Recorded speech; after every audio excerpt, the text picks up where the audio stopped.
A Christmas Carol. By Charles Dickens. Preface. I have endeavored in this ghostly little book to raise the ghost of an idea which shall not put my readers out of humor with themselves, with each other, with the season, or with me. May it haunt their house pleasantly, and no one wish to lay it. Their faithful friend and servant. C.D. December, 1843. Stave 1. Marley's Ghost. Marley was dead, to begin with. There is no doubt whatever about that. The register of his burial was signed by the clergyman, the clerk, the undertaker, and the chief mourner. Scrooge signed it. And Scrooge's name was good upon change for anything he chose to put his hand to. Old Marley was as dead as a doornail. Mind. I don't mean to say that I know of my own knowledge what there is particularly dead about a doornail.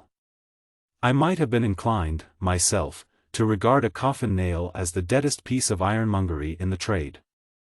But the wisdom of our ancestors is in the simile, and my unhallowed hands shall not disturb it, or the country's done for. You will, therefore, permit me to repeat, emphatically, that Marley was as dead as a doornail. Scrooge knew he was dead? Of course he did. How could it be otherwise? Scrooge and he were partners for I don't know how many years. Scrooge was his sole executor, his sole administrator, his sole assign, his sole residuary legatee, his sole friend, and sole mourner. And even Scrooge was not so dreadfully cut up by the sad event but that he was an excellent man of business on the very day of the funeral, and solemnized it with an undoubted bargain. The mention of Marley's funeral brings me back to the point I started from. There is no doubt that Marley was dead. This must be distinctly understood, or nothing wonderful can come of the story I am going to relate. If we were not perfectly convinced that Hamlet's father died before the play began, there would be nothing more remarkable in his taking a stroll at night, in an easterly wind, upon his own ramparts, than there would be in any other middle-aged gentleman rashly turning out after dark in a breezy spot, say St. Paul's churchyard, for instance, literally to astonish his son's weak mind. Scrooge never painted out old Marley's name. There it stood, years afterwards, above the warehouse door, Scrooge and Marley. The firm was known as Scrooge and Marley. Sometimes people new to the business called Scrooge, and sometimes Marley, but he answered to both names. It was all the same to him. Oh! But he was a tight-fisted hand at the grindstone, Scrooge. A squeezing, wrenching, grasping, scraping, clutching, covetous old sinner. Hard and sharp as flint, from which no steel had ever struck out generous fire, secret, and self-contained, and solitary as an oyster. The cold within him froze his old features, nipped his pointed nose, shriveled his cheek, stiffened his gait, made his eyes red, his thin lips blue, and spoke out shrewdly in his grating voice. A frosty rime was on his head, and on his eyebrows, and his wiry chin. He carried his own low temperature always about with him, he iced his office in the dog days, and didn't thaw it 1 degree at Christmas. External heat and cold had little influence on Scrooge. No warmth could warm, no wintry weather chill him. No wind that blew was bitterer than he, no falling snow was more intent upon its purpose, no pelting rain less open to entreaty. Foul weather didn't know where to have him. The heaviest rain, and snow, and hail, and sleet could boast of the advantage over him in only one respect. They often came down handsomely, and Scrooge never did. Nobody ever stopped him in the street to say, with gladsome looks, "My dear Scrooge, how are you? When will you come to see me?" No beggars implored him to bestow a trifle, no children asked him what it was o'clock, no man or woman ever once in all his life inquired the way to such and such a place, of Scrooge. Even the blind men's dogs appeared to know him, and, when they saw him coming on, would tug their owners into doorways and up courts, and then would wag their tails as though they said, "No eye at all is better than an evil eye, dark master." But what did Scrooge care? It was the very thing he liked. To edge his way along the crowded paths of life, warning all human sympathy to keep its distance, was what the knowing ones call nuts to Scrooge. Once upon a time, of all the good days in the year, on Christmas Eve, old Scrooge sat busy in his counting-house. It was cold, bleak, biting weather, foggy withal, and he could hear the people in the court outside go wheezing up and down, beating their hands upon their breasts, and stamping their feet upon the pavement stones to warm them. The city clocks had only just gone 3, but it was quite dark already. It had not been light all day, and candles were flaring in the windows of the neighboring offices, like ruddy smears upon the palpable brown air. The fog came pouring in at every chink and keyhole, and was so dense without, that, although the court was of the narrowest, the houses opposite were mere phantoms. To see the dingy cloud come drooping down, obscuring everything, one might have thought that nature lived hard by, and was brewing on a large scale. The door of Scrooge's counting-house was open, that he might keep his eye upon his clerk, who in a dismal little cell beyond, a sort of tank, was copying letters. Scrooge had a very small fire, but the clerk's fire was so very much smaller that it looked like one coal. But he couldn't replenish it, for Scrooge kept the coal-box in his own room, and so surely as the clerk came in with the shovel, the master predicted that it would be necessary for them to part. Wherefore the clerk put on his white comforter, and tried to warm himself at the candle, in which effort, not being a man of strong imagination, he failed. "A Merry Christmas, Uncle!" "God save you!" cried a cheerful voice. It was the voice of Scrooge's nephew, who came upon him so quickly that this was the first intimation he had of his approach. "Bah!" said Scrooge. "Humbug!" He had so heated himself with rapid walking in the fog and frost, this nephew of Scrooge's, that he was all in a glow. His face was ruddy and handsome, his eyes sparkled, and his breath smoked again. "Christmas a humbug, Uncle," said Scrooge's nephew. "You don't mean that, I am sure." "I do," said Scrooge. "Merry Christmas." "What right have you to be merry? What reason have you to be merry? You're poor enough." "Come, then," returned the nephew gaily. "What right have you to be dismal? What reason have you to be morose? You're rich enough." Scrooge, having no better answer ready on the spur of the moment, said, "Bah," again, and followed it up with, "Humbug." "Don't be cross, Uncle," said the nephew. "What else can I be," returned the uncle, "when I live in such a world of fools as this? Merry Christmas. Out upon Merry Christmas. What's Christmas time to you but a time for paying bills without money, a time for finding yourself a year older, and not an hour richer, a time for balancing your books, and having every item in them through a round dozen of months presented dead against you? If I could work my will," said Scrooge indignantly, "every idiot who goes about with 'Merry Christmas' on his lips should be boiled with his own pudding, and buried with a stake of holly through his heart. He should." "Uncle," pleaded the nephew. "Nephew," returned the uncle sternly, "keep Christmas in your own way, and let me keep it in mine." "Keep it," repeated Scrooge's nephew. "But you don't keep it." "Let me leave it alone, then," said Scrooge. "Much good may it do you. Much good it has ever done you." "There are many things from which I might have derived good, by which I have not profited, I dare say," returned the nephew, "Christmas among the rest. But I am sure I have always thought of Christmas time, when it has come round, apart from the veneration due to its sacred name and origin, if anything belonging to it can be apart from that, as a good time, a kind, forgiving, charitable, pleasant time, the only time I know of, in the long calendar of the year, when men and women seem by one consent to open their shut-up hearts freely, and to think of people below them as if they really were fellow passengers to the grave, and not another race of creatures bound on other journeys. And therefore, Uncle, though it has never put a scrap of gold or silver in my pocket, I believe that it has done me good and will do me good, and I say, God bless it." The clerk in the tank involuntarily applauded. Becoming immediately sensible of the impropriety, he poked the fire, and extinguished the last frail spark forever. "Let me hear another sound from you," said Scrooge, "and you'll keep your Christmas by losing your situation. You're quite a powerful speaker, sir," he added, turning to his nephew. "I wonder you don't go into Parliament. Don't be angry, Uncle. Come. Dine with us tomorrow." Scrooge said that he would see him. Yes, indeed he did. He went the whole length of the expression, and said that he would see him in that extremity first. "But why?" cried Scrooge's nephew.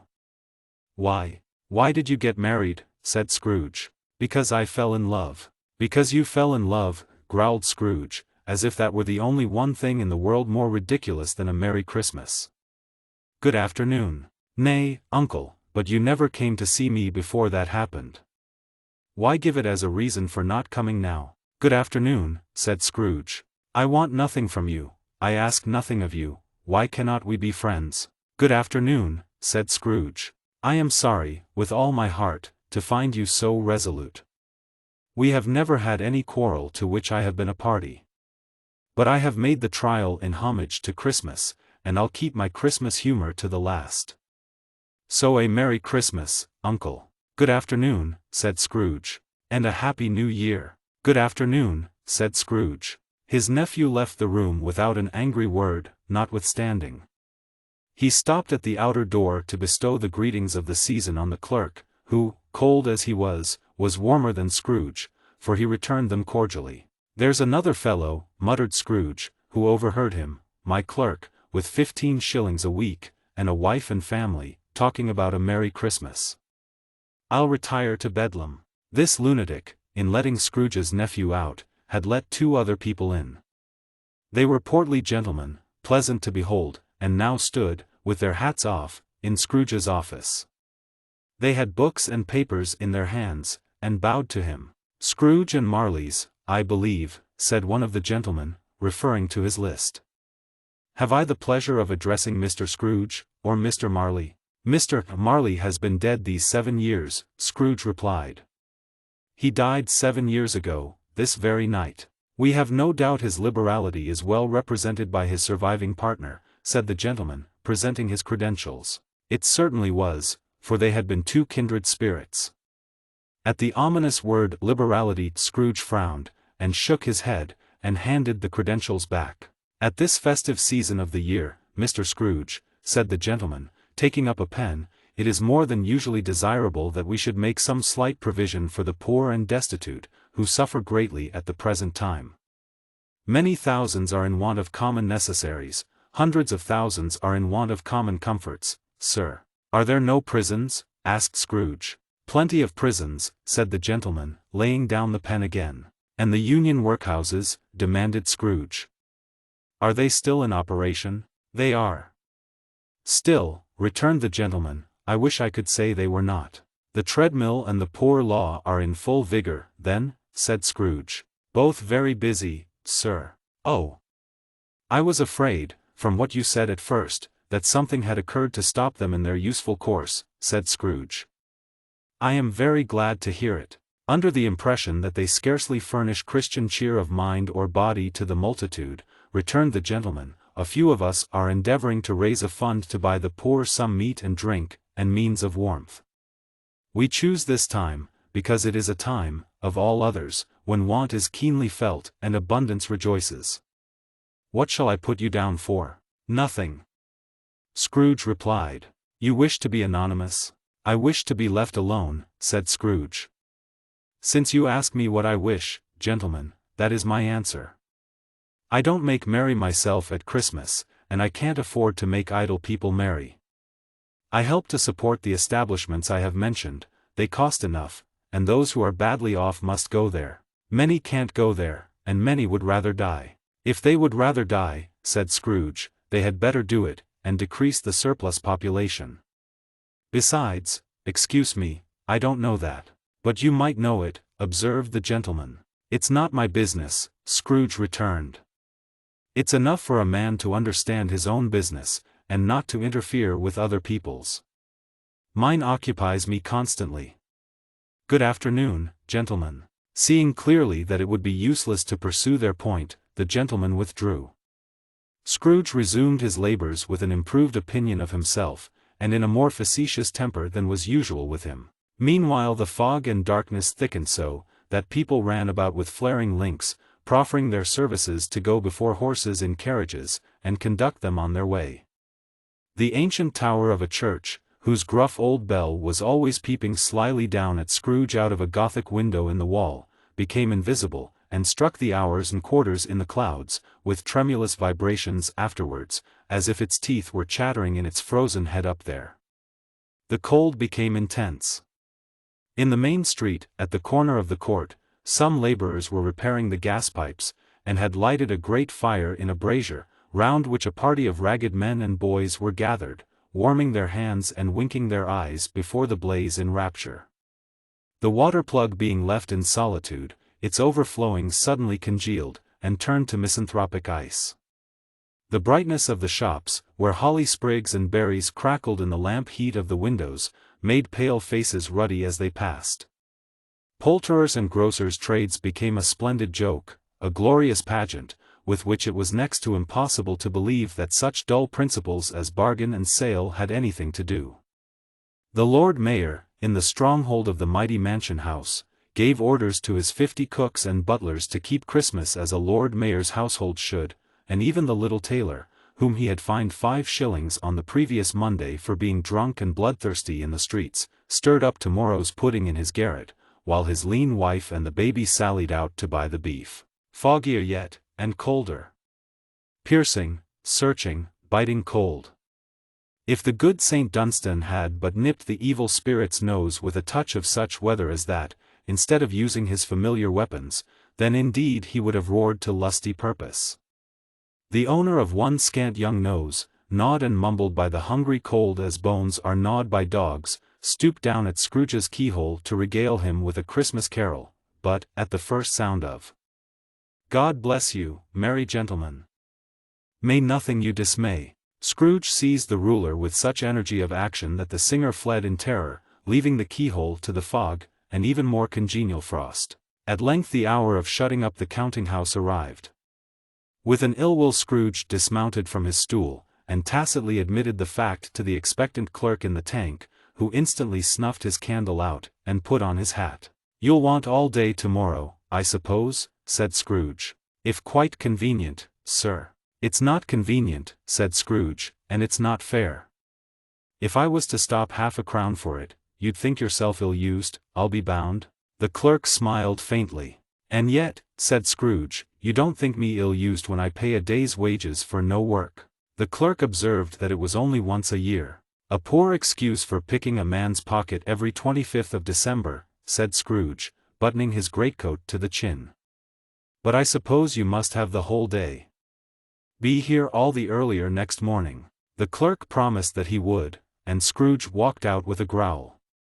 The office was closed in a twinkling, and the clerk, with the long ends of his white comforter dangling below his waist, for he boasted no greatcoat, went down a slide on Cornhill, at the end of a lane of boys, 20 times, in honor of its being Christmas Eve, and then ran home to Camden Town as hard as he could pelt, to play at blind man's buff. Scrooge took his melancholy dinner in his usual melancholy tavern, and having read all the newspapers, and beguiled the rest of the evening with his banker's book, went home to bed.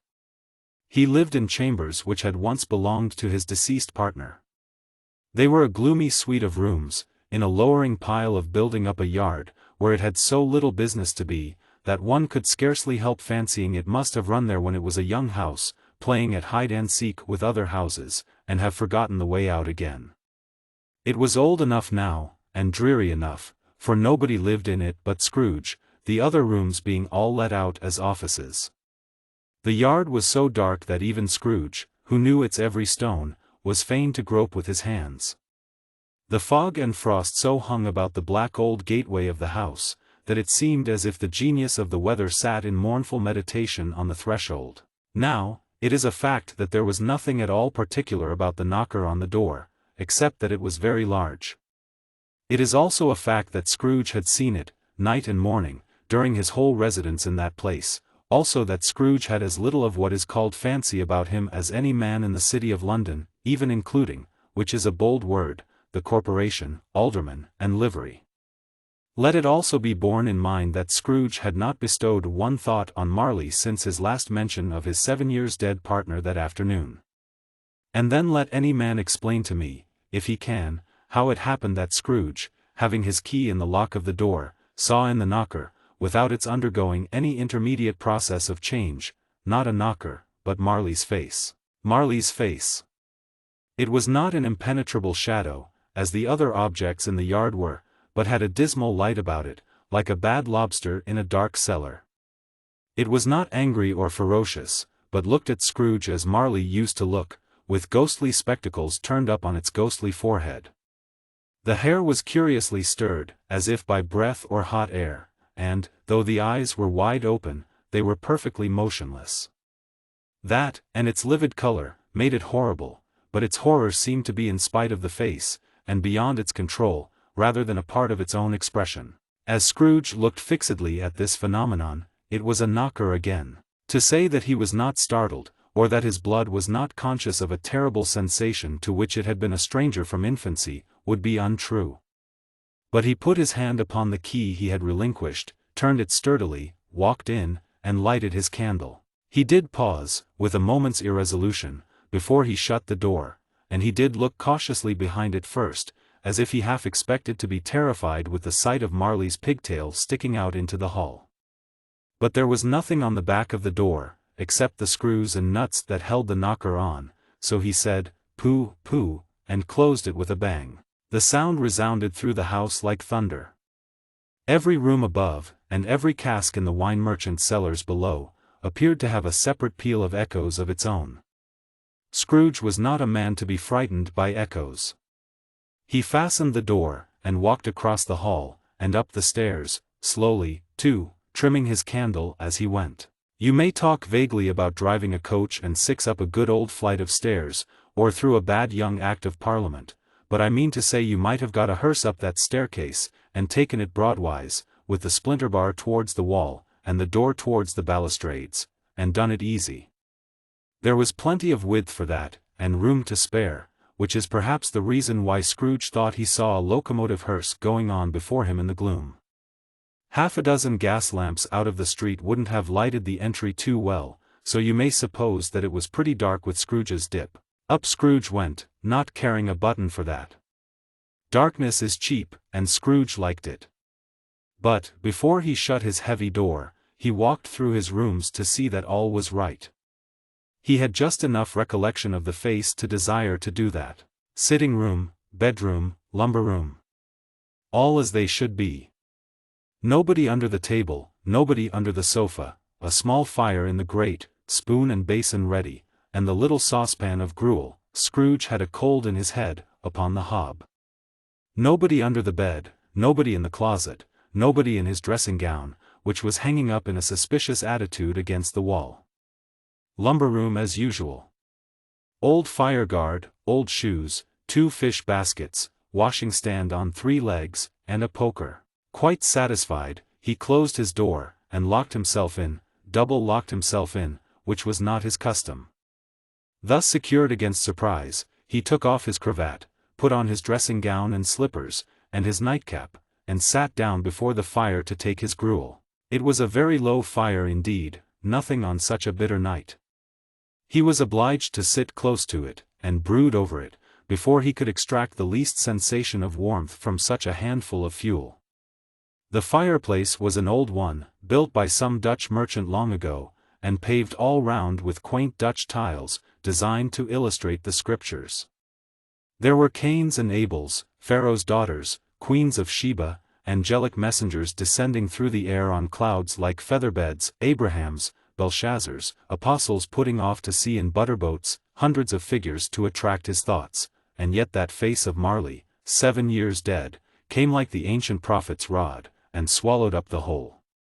If each smooth tile had been a blank at first, with power to shape some picture on its surface from the disjointed fragments of his thoughts, there would have been a copy of old Marley's head on every one. "Humbug," said Scrooge, and walked across the room. After several turns he sat down again. As he threw his head back in the chair, his glance happened to rest upon a bell, a disused bell, that hung in the room, and communicated, for some purpose now forgotten, with a chamber in the highest story of the building. It was with great astonishment, and with a strange, inexplicable dread, that, as he looked, he saw this bell begin to swing. It swung so softly in the outset that it scarcely made a sound, but soon it rang out loudly, and so did every bell in the house. This might have lasted half a minute, or a minute, but it seemed an hour. The bells ceased, as they had begun, together. They were succeeded by a clanking noise deep down below, as if some person were dragging a heavy chain over the casks in the wine merchant's cellar. Scrooge then remembered to have heard that ghosts in haunted houses were described as dragging chains. The cellar door flew open with a booming sound, and then he heard the noise much louder on the floors below, then coming up the stairs, then coming straight towards his door. "It's humbug still," said Scrooge. "I won't believe it." His color changed, though, when, without a pause, it came on through the heavy door and passed into the room before his eyes. Upon its coming in, the dying flame leaped up, as though it cried, "I know him." Marley's ghost, and fell again. The same face, the very same. Marley in his pigtail, usual waistcoat, tights, and boots, the tassels on the latter bristling, like his pigtail, and his coat skirts, and the hair upon his head. The chain he drew was clasped about his middle. It was long, and wound about him like a tail, and it was made, for Scrooge observed it closely, of cash-boxes, keys, padlocks, ledgers, deeds, and heavy purses wrought in steel. His body was transparent, so that Scrooge, observing him, and looking through his waistcoat, could see the 2 buttons on his coat behind. Scrooge had often heard it said that Marley had no bowels, but he had never believed it until now. No, nor did he believe it even now. Though he looked the phantom through and through, and saw it standing before him, though he felt the chilling influence of its death-cold eyes, and marked the very texture of the folded kerchief bound about its head and chin, which wrapper he had not observed before, he was still incredulous, and fought against his senses. "How now?" said Scrooge, caustic and cold as ever. "What do you want with me?" "Much." Marley's voice, no doubt about it. "Who are you?" "Ask me who I was." "Who were you, then?" said Scrooge, raising his voice. "You're particular, for a shade." He was going to say, "to a shade," but substituted this, as more appropriate. "In life I was your partner, Jacob Marley." Can you sit down?" asked Scrooge, looking doubtfully at him. "I can." "Do it, then." Scrooge asked the question, because he didn't know whether a ghost so transparent might find himself in a condition to take a chair, and felt that in the event of its being impossible, it might involve the necessity of an embarrassing explanation. But the ghost sat down on the opposite side of the fireplace, as if he were quite used to it. "You don't believe in me," observed the ghost. "I don't," said Scrooge. "What evidence would you have of my reality beyond that of your own senses?" "I don't know," said Scrooge. "Why do you doubt your senses?" "Because," said Scrooge, "a little thing affects them. A slight disorder of the stomach makes them cheats. You may be an undigested bit of beef, a blot of mustard, a crumb of cheese, a fragment of an underdone potato. There's more of gravy than of grave about you, whatever you are." Scrooge was not much in the habit of cracking jokes, nor did he feel in his heart by any means waggish then. The truth is, that he tried to be smart, as a means of distracting his own attention, and keeping down his terror, for the spectre's voice disturbed the very marrow in his bones. To sit staring at those fixed, glazed eyes in silence, for a moment, would play, Scrooge felt, the very deuce with him. There was something very awful, too, in the spectre's being provided with an infernal atmosphere of his own. Scrooge could not feel it himself, but this was clearly the case, for though the ghost sat perfectly motionless, its hair, and skirts, and tassels were still agitated as by the hot vapor from an oven.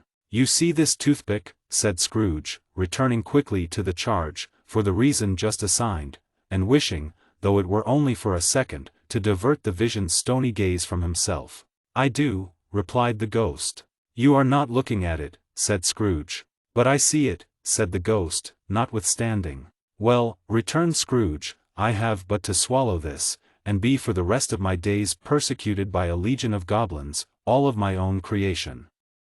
Humbug, I tell you, humbug."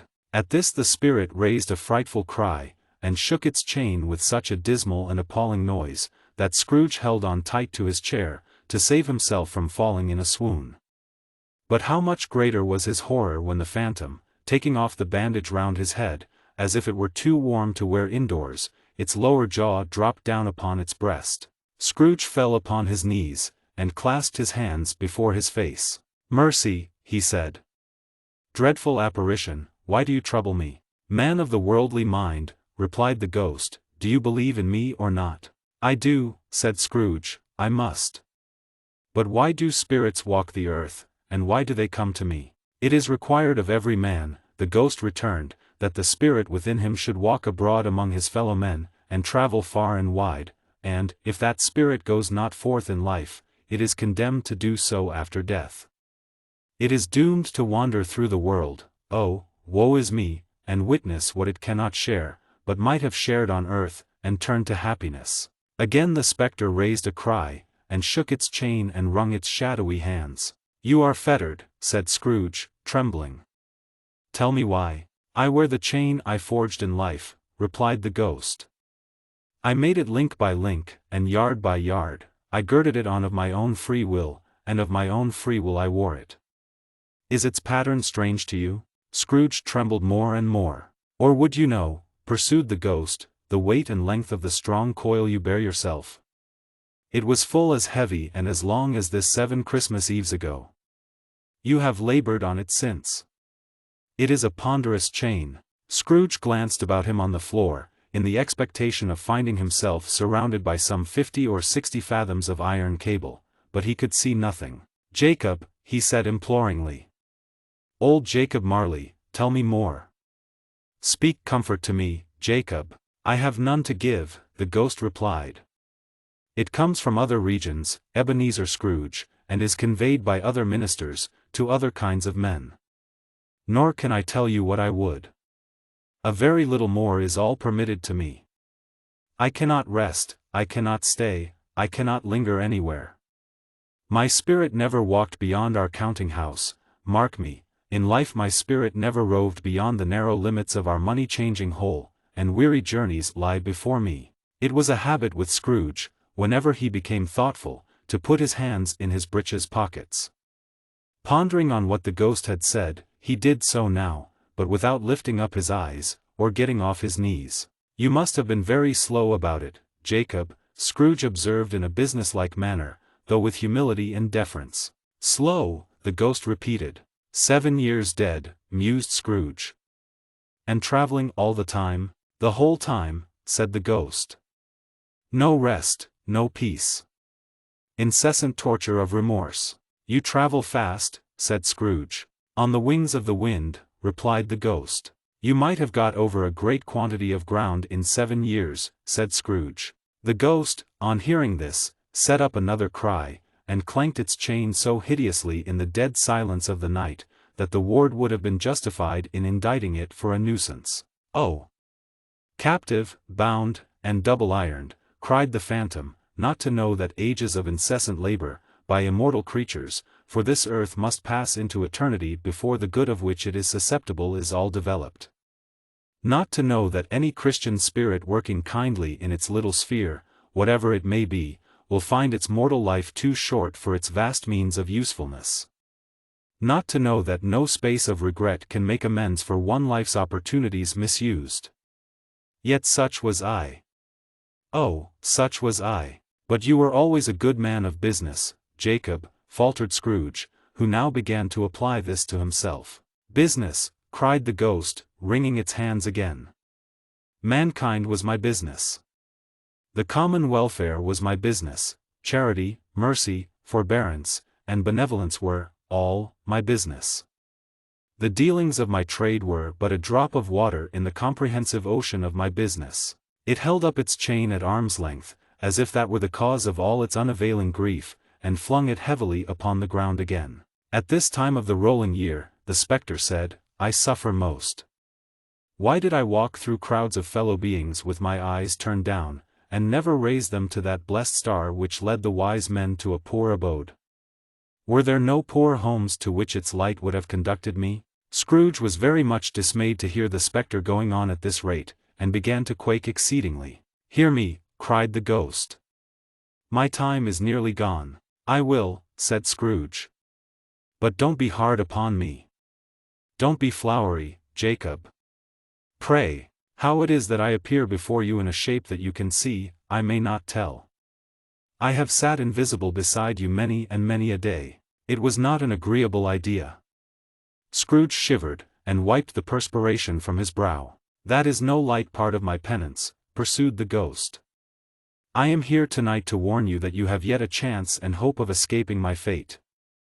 A chance and hope of my procuring, Ebenezer. You were always a good friend to me, said Scrooge. Thank'ee. You will be haunted, resumed the ghost, by 3 spirits. Scrooge's countenance fell almost as low as the ghost's had done. Is that the chance and hope you mentioned, Jacob? He demanded in a faltering voice. It is. I think I'd rather not, said Scrooge. Without their visits, said the ghost, you cannot hope to shun the path I tread.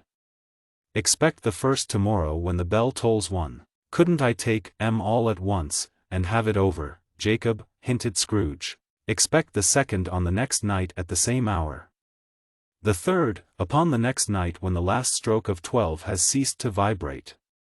Look to see me no more, and look that, for your own sake, you remember what has passed between us. When it had said these words, the spectre took its wrapper from the table, and bound it round its head as before.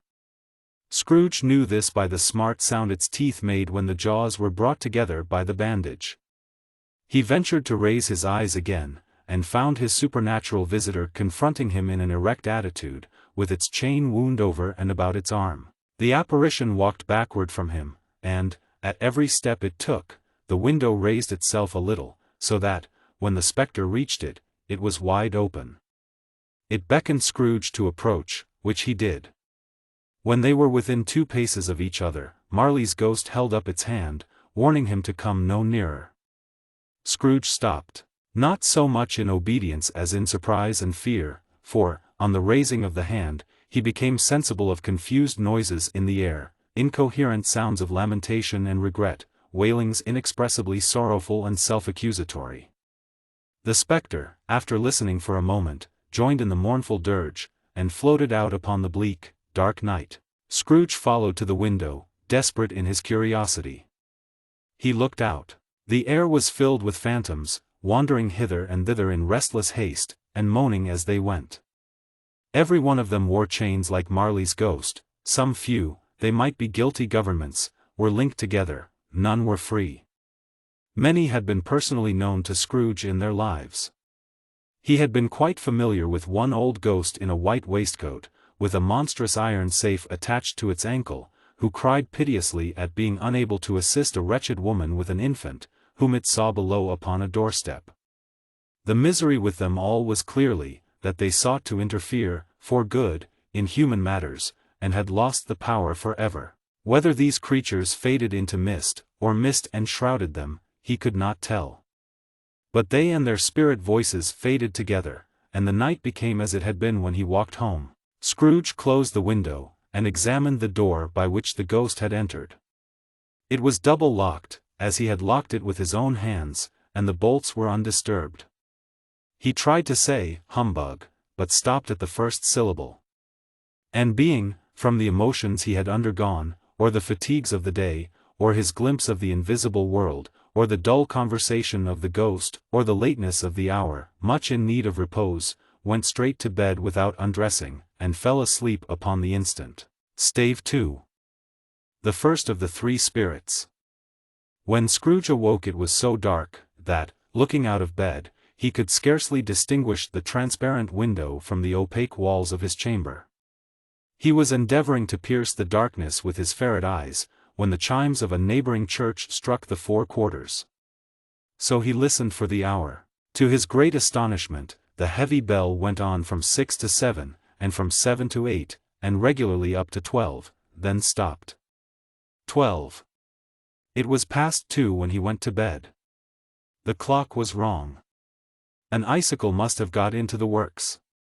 12. He touched the spring of his repeater, to correct this most preposterous clock.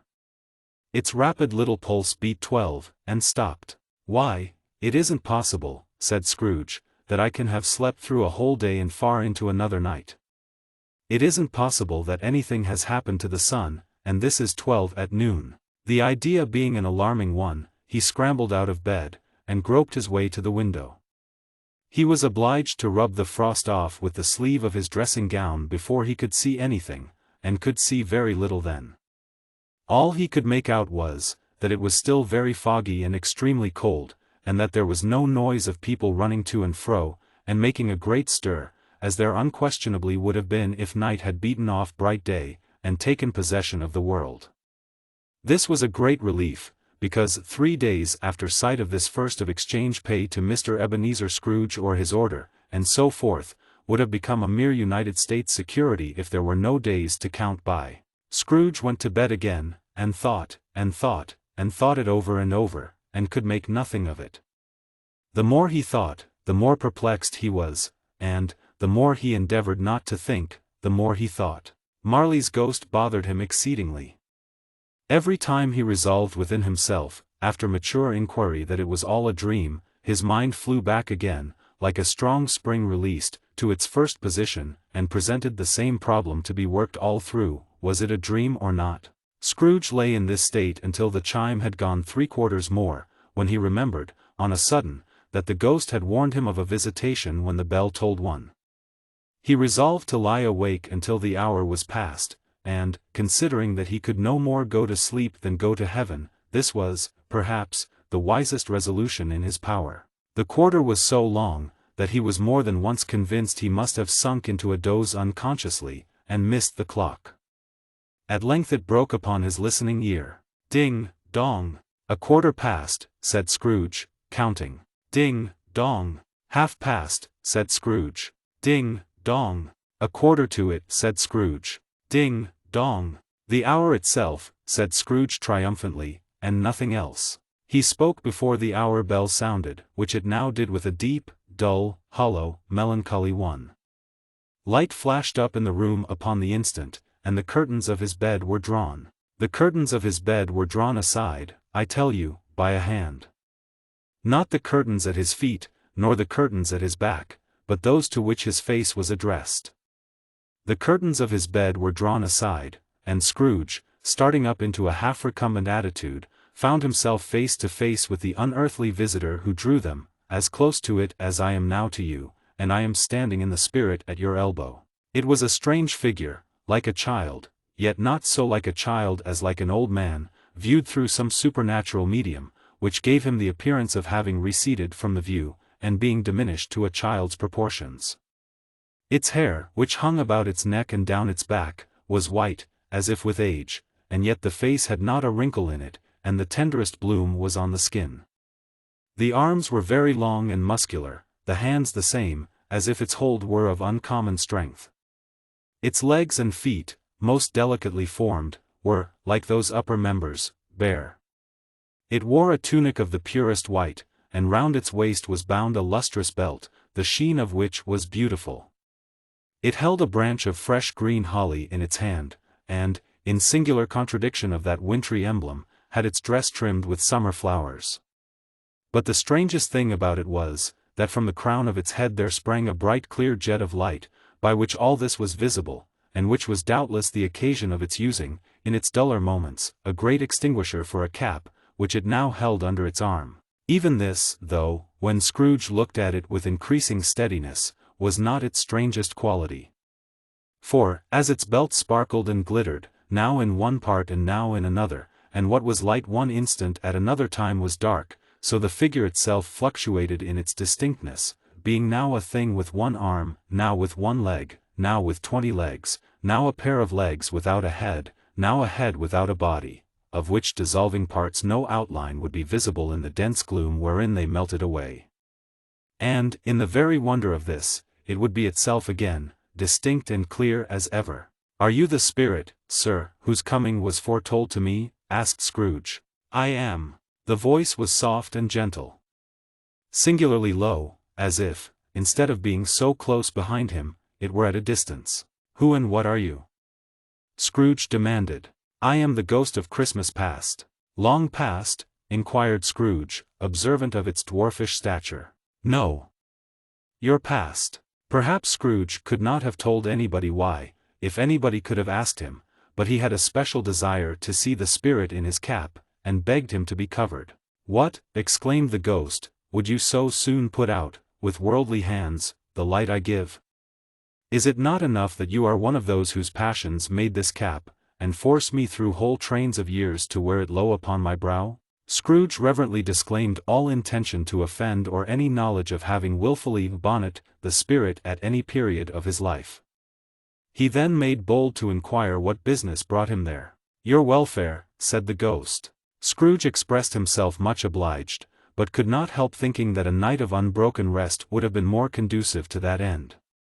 The spirit must have heard him thinking, for it said immediately, "Your reclamation, then. Take heed."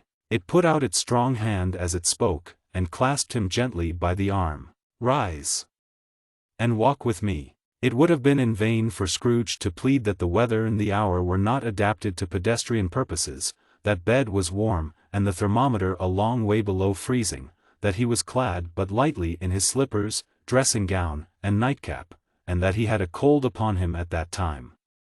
The grasp, though gentle as a woman's hand, was not to be resisted. He rose, but, finding that the spirit made towards the window, clasped its robe in supplication. "I am a mortal," Scrooge remonstrated, "and liable to fall." "Bear but a touch of my hand there," said the spirit, laying it upon his heart, "and you shall be upheld in more than this." As the words were spoken, they passed through the wall, and stood upon an open country road, with fields on either hand. The city had entirely vanished. Not a vestige of it was to be seen. The darkness and the mist had vanished with it, for it was a clear, cold, winter day, with snow upon the ground. "Good heaven," said Scrooge, clasping his hands together, as he looked about him. "I was bred in this place. I was a boy here." The spirit gazed upon him mildly. Its gentle touch, though it had been light and instantaneous, appeared still present to the old man's sense of feeling. He was conscious of 1,000 odors floating in the air, each one connected with 1,000 thoughts, and hopes, and joys, and cares long, long forgotten. "Your lip is trembling," said the ghost. "And what is that upon your cheek?" Scrooge muttered, with an unusual catching in his voice, that it was a pimple, and begged the ghost to lead him where he would. "You recollect the way?" inquired the spirit. "Remember it," cried Scrooge with fervor. "I could walk it blindfold." "Strange to have forgotten it for so many years," observed the ghost. "Let us go on." They walked along the road, Scrooge recognizing every gate, and post, and tree, until a little market town appeared in the distance, with its bridge, its church, and winding river. Some shaggy ponies now were seen trotting towards them with boys upon their backs, who called to other boys in country gigs and carts, driven by farmers. All these boys were in great spirits, and shouted to each other, until the broad fields were so full of merry music, that the crisp air laughed to hear it. "These are but shadows of the things that have been," said the ghost. "They have no consciousness of us." The jocund travelers came on, and as they came, Scrooge knew and named them every one. Why was he rejoiced beyond all bounds to see them? Why did his cold eye glisten, and his heart leap up as they went past? Why was he filled with gladness when he heard them give each other Merry Christmas, as they parted at crossroads and byways for their several homes? What was Merry Christmas to Scrooge? Out upon Merry Christmas! What good had it ever done to him? "The school is not quite deserted," said the ghost. "A solitary child, neglected by his friends, is left there still." Scrooge said he knew it. And he sobbed. They left the high road by a well-remembered lane and soon approached a mansion of dull red brick, with a little weathercock-surmounted cupola on the roof, and a bell hanging in it. It was a large house, but one of broken fortunes, for the spacious offices were little used, their walls were damp and mossy, their windows broken, and their gates decayed. Fowls clucked and strutted in the stables, and the coach-houses and sheds were overrun with grass. Nor was it more retentive of its ancient state within, for, entering the dreary hall, and glancing through the open doors of many rooms, they found them poorly furnished, cold, and vast. There was an earthy savour in the air, a chilly bareness in the place, which associated itself somehow with too much getting up by candle-light and not too much to eat. They went, the ghost and Scrooge, across the hall, to a door at the back of the house. It opened before them, and disclosed a long, bare, melancholy room, made barer still by lines of plain deal forms and desks. At one of these a lonely boy was reading near a feeble fire, and Scrooge sat down upon a form, and wept to see his poor forgotten self as he had used to be. Not a latent echo in the house, not a squeak and scuffle from the mice behind the paneling, not a drip from the half-thawed waterspout in the dull yard behind, not a sigh among the leafless boughs of one despondent poplar, not the idle swinging of an empty storehouse door, no, not a clicking in the fire, but fell upon the heart of Scrooge with softening influence, and gave a freer passage to his tears. The Spirit touched him on the arm, and pointed to his younger self, intent upon his reading. Suddenly a man in foreign garments, wonderfully real and distinct to look at, stood outside the window, with an axe stuck in his belt, and leading by the bridle an ass laden with wood. "Why, it's Ali Baba!" Scrooge exclaimed in ecstasy. "It's dear old honest Ali Baba. Yes, yes, I know. One Christmas time, when yonder solitary child was left here all alone, he did come, for the first time, just like that. Poor boy!" "And Valentine," said Scrooge, "and his wild brother, Orson, there they go. And what's his name, who was put down in his drawers, asleep, at the gate of Damascus, don't you see him? And the Sultan's groom turned upside down by the genii, there he is upon his head. Serve him right. I'm glad of it. What business had he to be married to the princess?" To hear Scrooge expending all the earnestness of his nature on such subjects, in a most extraordinary voice between laughing and crying, and to see his heightened and excited face, would have been a surprise to his business friends in the city, indeed. "There's the parrot," cried Scrooge. "Green body and yellow tail, with a thing like a lettuce growing out of the top of his head, there he is. Poor Robin Crusoe he called him, when he came home again after sailing round the island. Poor Robin Crusoe, where have you been, Robin Crusoe?" The man thought he was dreaming, but he wasn't. It was the parrot, you know. There goes Friday, running for his life to the little creek. Hullo! Hoop! Halloo! Then, with a rapidity of transition very foreign to his usual character, he said, in pity for his former self, "Poor boy," and cried again. "I wish," Scrooge muttered, putting his hand in his pocket, and looking about him, after drying his eyes with his cuff, "but it's too late now." "What is the matter?" asked the Spirit. "Nothing," said Scrooge. "Nothing. There was a boy singing a Christmas carol at my door last night. I should like to have given him something, that's all." The ghost smiled thoughtfully, and waved its hand, saying as it did so, "Let us see another Christmas." Scrooge's former self grew larger at the words, and the room became a little darker and more dirty. The panels shrunk, the windows cracked, fragments of plaster fell out of the ceiling, and the naked laths were shown instead, but how all this was brought about Scrooge knew no more than you do. He only knew that it was quite correct, that everything had happened so, that there he was, alone again, when all the other boys had gone home for the jolly holidays. He was not reading now, but walking up and down despairingly. Scrooge looked at the ghost, and, with a mournful shaking of his head, glanced anxiously towards the door. It opened, and a little girl, much younger than the boy, came darting in, and, putting her arms about his neck, and often kissing him, addressed him as her "dear, dear brother." "I have come to bring you home, dear brother," said the child, clapping her tiny hands, and bending down to laugh. "To bring you home, home, home, home, little Fan," returned the boy. "Yes," said the child, brimful of glee.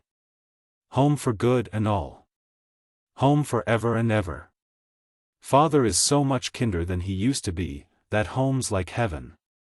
He spoke so gently to me one dear night when I was going to bed, that I was not afraid to ask him once more if you might come home, and he said yes, you should, and sent me in a coach to bring you. And you're to be a man," said the child, opening her eyes, "and are never to come back here, but first we're to be together all the Christmas long, and have the merriest time in all the world." "You are quite a woman, little Fan," exclaimed the boy. She clapped her hands and laughed, and tried to touch his head, but, being too little, laughed again, and stood on tiptoe to embrace him. Then she began to drag him, in her childish eagerness, towards the door, and he, nothing loath to go, accompanied her. A terrible voice in the hall cried, "Bring down Master Scrooge's box," there, and in the hall appeared the schoolmaster himself, who glared on Master Scrooge with a ferocious condescension, and threw him into a dreadful state of mind by shaking hands with him. He then conveyed him and his sister into the veriest old well of a shivering best parlour that ever was seen, where the maps upon the wall, and the celestial and terrestrial globes in the windows, were waxy with cold. Here he produced a decanter of curiously light wine, and a block of curiously heavy cake, and administered installments of those dainties to the young people, at the same time sending out a meagre servant to offer a glass of something to the post-boy, who answered that he thanked the gentleman, but, if it was the same tap as he had tasted before, he had rather not. Master Scrooge's trunk being by this time tied on to the top of the chaise, the children bade the schoolmaster good-bye right willingly, and, getting into it, drove gaily down the garden sweep, the quick wheels dashing the hoarfrost and snow from off the dark leaves of the evergreens like spray. "Always a delicate creature, whom a breath might have withered," said the ghost. "But she had a large heart." "So she had," cried Scrooge. "You're right. I will not gainsay it, spirit. God forbid. She died a woman," said the ghost, "and had, as I think, children." "One child," Scrooge returned. "True," said the ghost. "Your nephew." Scrooge seemed uneasy in his mind, and answered briefly, "Yes." Although they had but that moment left the school behind them, they were now in the busy thoroughfares of a city, where shadowy passengers passed and repassed, where shadowy carts and coaches battled for the way, and all the strife and tumult of a real city were. It was made plain enough, by the dressing of the shops, that here, too, it was Christmas time again, but it was evening, and the streets were lighted up. The ghost stopped at a certain warehouse door, and asked Scrooge if he knew it. "Know it," said Scrooge. "Was I apprenticed here?" They went in. At sight of an old gentleman in a Welsh wig, sitting behind such a high desk, that if he had been 2 inches taller, he must have knocked his head against the ceiling, Scrooge cried in great excitement. "Why, it's old Fezziwig! Bless his heart, it's Fezziwig alive again!" Old Fezziwig laid down his pen, and looked up at the clock, which pointed to the hour of 7. He rubbed his hands, adjusted his capacious waistcoat, laughed all over himself, from his shoes to his organ of benevolence, and called out, in a comfortable, oily, rich, fat, jovial voice, "Yo-ho, there! Ebenezer! Dick!" Scrooge's former self, now grown a young man, came briskly in, accompanied by his fellow-prentice. "Dick Wilkins, to be sure," said Scrooge to the ghost. "Bless me, yes. There he is. He was very much attached to me, was Dick. Poor Dick. Dear, dear. Yo-ho, my boys," said Fezziwig. "No more work tonight. Christmas Eve, Dick. Christmas, Ebenezer. Let's have the shutters up," cried old Fezziwig, with a sharp clap of his hands, "before a man can say Jack Robinson. You wouldn't believe how those 2 fellows went at it. They charged into the street with the shutters, 1, 2, 3, had 'em up in their places, 4, 5, 6, barred 'em and pinned 'em, 7, 8, 9, and came back before you could have got to 12, panting like racehorses." "Hilly-ho!" cried old Fezziwig, skipping down from the high desk with wonderful agility. "Clear away, my lads, and let's have lots of room here. Hilly-ho, Dick! Chirrup, Ebenezer! Clear away!" There was nothing they wouldn't have cleared away, or couldn't have cleared away, with old Fezziwig looking on. It was done in a minute. Every movable was packed off, as if it were dismissed from public life for evermore. The floor was swept and watered, the lamps were trimmed, fuel was heaped upon the fire, and the warehouse was as snug, and warm, and dry, and bright a ballroom as you would desire to see upon a winter's night. In came a fiddler with a music book, and went up to the lofty desk, and made an orchestra of it, and tuned like 50 stomach aches. In came Mrs. Fezziwig, one vast substantial smile. In came the 3 Miss Fezziwigs, beaming and lovable. In came the 6 young followers whose hearts they broke. In came all the young men and women employed in the business. In came the housemaid, with her cousin the baker. In came the cook with her brother's particular friend the milkman. In came the boy from over the way, who was suspected of not having board enough from his master, trying to hide himself behind the girl from next door but one, who was proved to have had her ears pulled by her mistress. In they all came, one after another, some shyly, some boldly, some gracefully, some awkwardly, some pushing, some pulling, in they all came, anyhow and everyhow. Away they all went, 20 couple at once, hands half round and back again the other way, down the middle and up again, round and round in various stages of affectionate grouping, old top couple always turning up in the wrong place, new top couple starting off again as soon as they got there, all top couples at last, and not a bottom one to help them.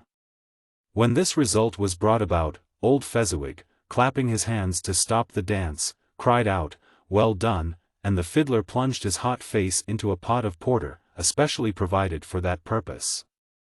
But, scorning rest upon his reappearance, he instantly began again, though there were no dancers yet, as if the other fiddler had been carried home, exhausted, on a shutter, and he were a brand new man resolved to beat him out of sight, or perish. There were more dances, and there were forfeits, and more dances, and there was cake, and there was negus, and there was a great piece of cold roast, and there was a great piece of cold boiled, and there were mince pies, and plenty of beer. But the great effect of the evening came after the roast and boiled, when the fiddler, an artful dog, mind. The sort of man who knew his business better than you or I could have told it him, struck up Sir Roger de Coverley. Then old Fezziwig stood out to dance with Mrs. Fezziwig. Top couple, too, with a good stiff piece of work cut out for them, 3 or 4 and 20 pair of partners, people who were not to be trifled with, people who would dance, and had no notion of walking. But if they had been twice as many, ah! For times, old Fezziwig would have been a match for them, and so would Mrs. Fezziwig. As to her, she was worthy to be his partner in every sense of the term. If that's not high praise, tell me higher, and I'll use it. A positive light appeared to issue from Fezziwig's calves. They shone in every part of the dance like moons. You couldn't have predicted, at any given time, what would become of them next. And when old Fezziwig and Mrs. Fezziwig had gone all through the dance, advance and retire, both hands to your partner, bow and curtsy, corkscrew, thread the needle, and back again to your place, Fezziwig cut so deftly, that he appeared to wink with his legs, and came upon his feet again without a stagger. When the clock struck 11, this domestic ball broke up. Mr. and Mrs. Fezziwig took their stations, one on either side the door, and, shaking hands with every person individually as he or she went out, wished him or her a Merry Christmas. When everybody had retired but the 2 apprentices, they did the same to them, and thus the cheerful voices died away, and the lads were left to their beds, which were under a counter in the back shop. During the whole of this time Scrooge had acted like a man out of his wits. His heart and soul were in the scene, and with his former self. He corroborated everything, remembered everything, enjoyed everything, and underwent the strangest agitation. It was not until now, when the bright faces of his former self and Dick were turned from them, that he remembered the ghost, and became conscious that it was looking full upon him, while the light upon its head burnt very clear. "A small matter," said the ghost, "to make these silly folks so full of gratitude." "Small," echoed Scrooge.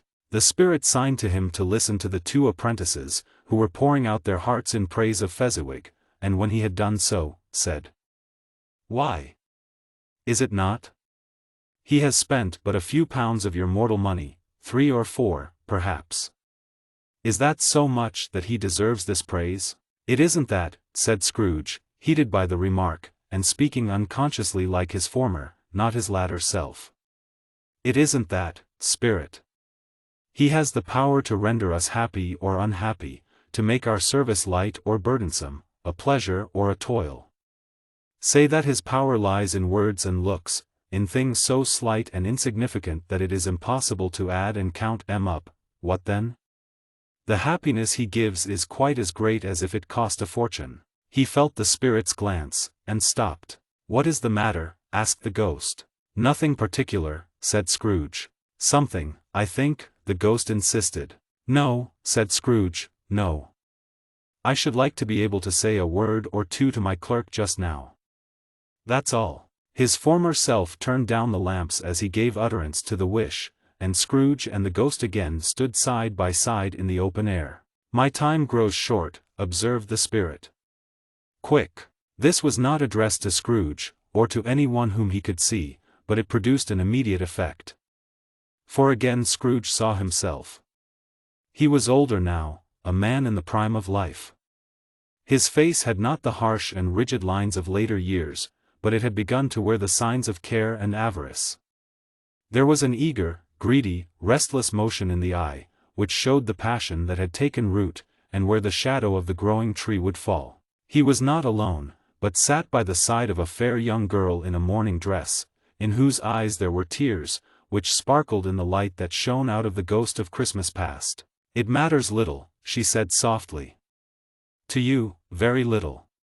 Another idol has displaced me, and, if it can cheer and comfort you in time to come as I would have tried to do, I have no just cause to grieve." "What idol has displaced you?" he rejoined. "A golden one. This is the even-handed dealing of the world," he said. "There is nothing on which it is so hard as poverty, and there is nothing it professes to condemn with such severity as the pursuit of wealth." "You fear the world too much," she answered gently. "All your other hopes have merged into the hope of being beyond the chance of its sordid reproach. I have seen your nobler aspirations fall off one by one, until the master passion, gain, engrosses you." "Have I not? What then?" he retorted. "Even if I have grown so much wiser, what then? I am not changed towards you." She shook her head. "Am I? Our contract is an old one. It was made when we were both poor, and content to be so, until, in good season, we could improve our worldly fortune by our patient industry. You are changed. When it was made you were another man." "I was a boy," he said impatiently. "Your own feeling tells you that you were not what you are," she returned. "I am. That which promised happiness when we were one in heart is fraught with misery now that we are two. How often and how keenly I have thought of this I will not say.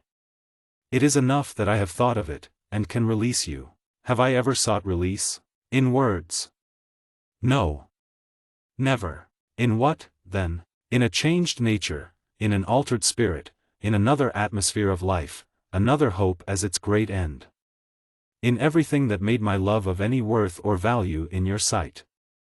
If this had never been between us," said the girl, looking mildly, but with steadiness, upon him, "tell me, would you seek me out and try to win me now?" "Ah, no." He seemed to yield to the justice of this supposition in spite of himself. But he said, with a struggle, "You think not." "I would gladly think otherwise if I could," she answered. "Heaven knows. When I have learned a truth like this, I know how strong and irresistible it must be. But if you were free today, tomorrow, yesterday, can even I believe that you would choose a dowerless girl, you who, in your very confidence with her, weigh everything by gain, or, choosing her, if for a moment you were false enough to your one guiding principle to do so, do I not know that your repentance and regret would surely follow? I do, and I release you. With a full heart, for the love of him you once were." He was about to speak, but, with her head turned from him, she resumed. "You may, the memory of what is past half makes me hope you will, have pain in this. A very, very brief time, and you will dismiss the recollection of it gladly, as an unprofitable dream, from which it happened well that you awoke. May you be happy in the life you have chosen." She left him, and they parted. "Spirit," said Scrooge, "show me no more. Conduct me home. Why do you delight to torture me?" "One shadow more," exclaimed the ghost. "No more," cried Scrooge. "No more. I don't wish to see it. Show me no more." But the relentless ghost pinioned him in both his arms, and forced him to observe what happened next. They were in another scene and place, a room, not very large or handsome, but full of comfort. Near to the winter fire sat a beautiful young girl, so like that last that Scrooge believed it was the same, until he saw her, now a comely matron, sitting opposite her daughter. The noise in this room was perfectly tumultuous, for there were more children there than Scrooge in his agitated state of mind could count, and, unlike the celebrated herd in the poem, they were not 40 children conducting themselves like one, but every child was conducting itself like 40. The consequences were uproarious beyond belief, but no one seemed to care. On the contrary, the mother and daughter laughed heartily, and enjoyed it very much, and the latter, soon beginning to mingle in the sports, got pillaged by the young brigands most ruthlessly. What would I not have given to be one of them? Though I never could have been so rude, no, no. I wouldn't for the wealth of all the world have crushed that braided hair, and torn it down, and for the precious little shoe, I wouldn't have plucked it off, God bless my soul.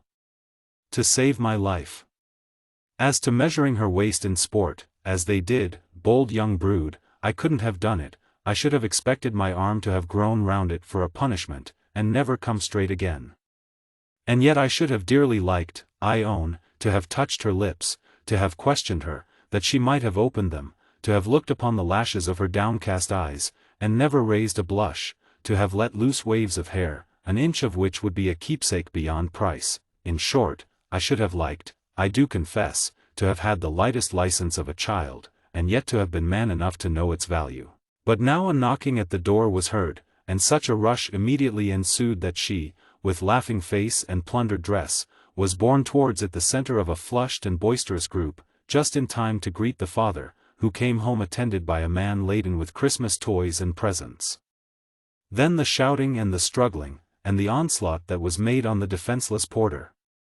The scaling him, with chairs for ladders, to dive into his pockets, despoil him of brown paper parcels, hold on tight by his cravat, hug him round his neck, pummel his back, and kick his legs in irrepressible affection. The shouts of wonder and delight with which the development of every package was received. The terrible announcement that the baby had been taken in the act of putting a doll's frying pan into his mouth, and was more than suspected of having swallowed a fictitious turkey, glued on a wooden platter. The immense relief of finding this a false alarm. The joy, and gratitude, and ecstasy. They are all indescribable alike. It is enough that, by degrees, the children and their emotions got out of the parlor, and, by one stair at a time, up to the top of the house, where they went to bed, and so subsided. And now Scrooge looked on more attentively than ever, when the master of the house, having his daughter leaning fondly on him, sat down with her and her mother at his own fireside, and when he thought that such another creature, quite as graceful and as full of promise, might have called him father, and been a springtime in the haggard winter of his life, his sight grew very dim indeed. "Belle," said the husband, turning to his wife with a smile, "I saw an old friend of yours this afternoon." "Who was it?" "Guess." "How can I?" "Tut, don't I know?" she added in the same breath, laughing as he laughed. "Mr. Scrooge. Mr. Scrooge it was. I passed his office window, and as it was not shut up, and he had a candle inside, I could scarcely help seeing him. His partner lies upon the point of death, I hear, and there he sat alone. Quite alone in the world, I do believe." "Spirit," said Scrooge in a broken voice, "remove me from this place." "I told you these were shadows of the things that have been," said the ghost. "That they are what they are, do not blame me. Remove me." Scrooge exclaimed, "I cannot bear it." He turned upon the ghost, and seeing that it looked upon him with a face, in which in some strange way there were fragments of all the faces it had shown him, wrestled with it. "Leave me. Take me back. Haunt me no longer." In the struggle, if that can be called a struggle in which the ghost with no visible resistance on its own part was undisturbed by any effort of its adversary, Scrooge observed that its light was burning high and bright, and dimly connecting that with its influence over him, he seized the extinguisher cap, and by a sudden action pressed it down upon its head. The spirit dropped beneath it, so that the extinguisher covered its whole form, but though Scrooge pressed it down with all his force, he could not hide the light, which streamed from under it, in an unbroken flood upon the ground. He was conscious of being exhausted, and overcome by an irresistible drowsiness, and, further, of being in his own bedroom. He gave the cap a parting squeeze, in which his hand relaxed, and had barely time to reel to bed, before he sank into a heavy sleep. Stave 3. The second of the three spirits. Awaking in the middle of a prodigiously tough snore, and sitting up in bed to get his thoughts together, Scrooge had no occasion to be told that the bell was again upon the stroke of 1. He felt that he was restored to consciousness in the right nick of time, for the especial purpose of holding a conference with the second messenger dispatched to him through Jacob Marley's intervention. But finding that he turned uncomfortably cold when he began to wonder which of his curtains this new spectre would draw back, he put them every one aside with his own hands, and, lying down again, established a sharp lookout all round the bed. For he wished to challenge the spirit on the moment of its appearance, and did not wish to be taken by surprise and made nervous. Gentlemen of the free and easy sort, who plume themselves on being acquainted with a move or two, and being usually equal to the time of day, express the wide range of their capacity for adventure by observing that they are good for anything from pitch-and-toss to manslaughter, between which opposite extremes, no doubt, there lies a tolerably wide and comprehensive range of subjects. Without venturing for Scrooge quite as heartily as this, I don't mind calling on you to believe that he was ready for a good broad field of strange appearances, and that nothing between a baby and a rhinoceros would have astonished him very much. Now, being prepared for almost anything, he was not by any means prepared for nothing, and consequently, when the bell struck 1, and no shape appeared, he was taken with a violent fit of trembling. 5 minutes, 10 minutes, a quarter of an hour went by, yet nothing came. All this time he lay upon his bed, the very core and center of a blaze of ruddy light, which streamed upon it when the clock proclaimed the hour, and which, being only light, was more alarming than a dozen ghosts, as he was powerless to make out what it meant, or would be at, and was sometimes apprehensive that he might be at that very moment an interesting case of spontaneous combustion, without having the consolation of knowing it. At last, however, he began to think, as you or I would have thought at first, for it is always the person not in the predicament who knows what ought to have been done in it, and would unquestionably have done it too. At last, I say, he began to think that the source and secret of this ghostly light might be in the adjoining room, from whence, on further tracing it, it seemed to shine. This idea taking full possession of his mind, he got up softly, and shuffled in his slippers to the door. The moment Scrooge's hand was on the lock a strange voice called him by his name, and bade him enter. He obeyed. It was his own room. There was no doubt about that. But it had undergone a surprising transformation. The walls and ceiling were so hung with living green, that it looked a perfect grove, from every part of which bright gleaming berries glistened. The crisp leaves of holly, mistletoe, and ivy reflected back the light, as if so many little mirrors had been scattered there, and such a mighty blaze went roaring up the chimney as that dull petrification of a hearth had never known in Scrooge's time, or Marley's, or for many and many a winter season gone. Heaped up on the floor, to form a kind of throne, were turkeys, geese, game, poultry, brawn, great joints of meat, sucking pigs, long wreaths of sausages, mince pies, plum puddings, barrels of oysters, red-hot chestnuts, cherry-cheeked apples, juicy oranges, luscious pears, immense twelfth cakes, and seething bowls of punch, that made the chamber dim with their delicious steam.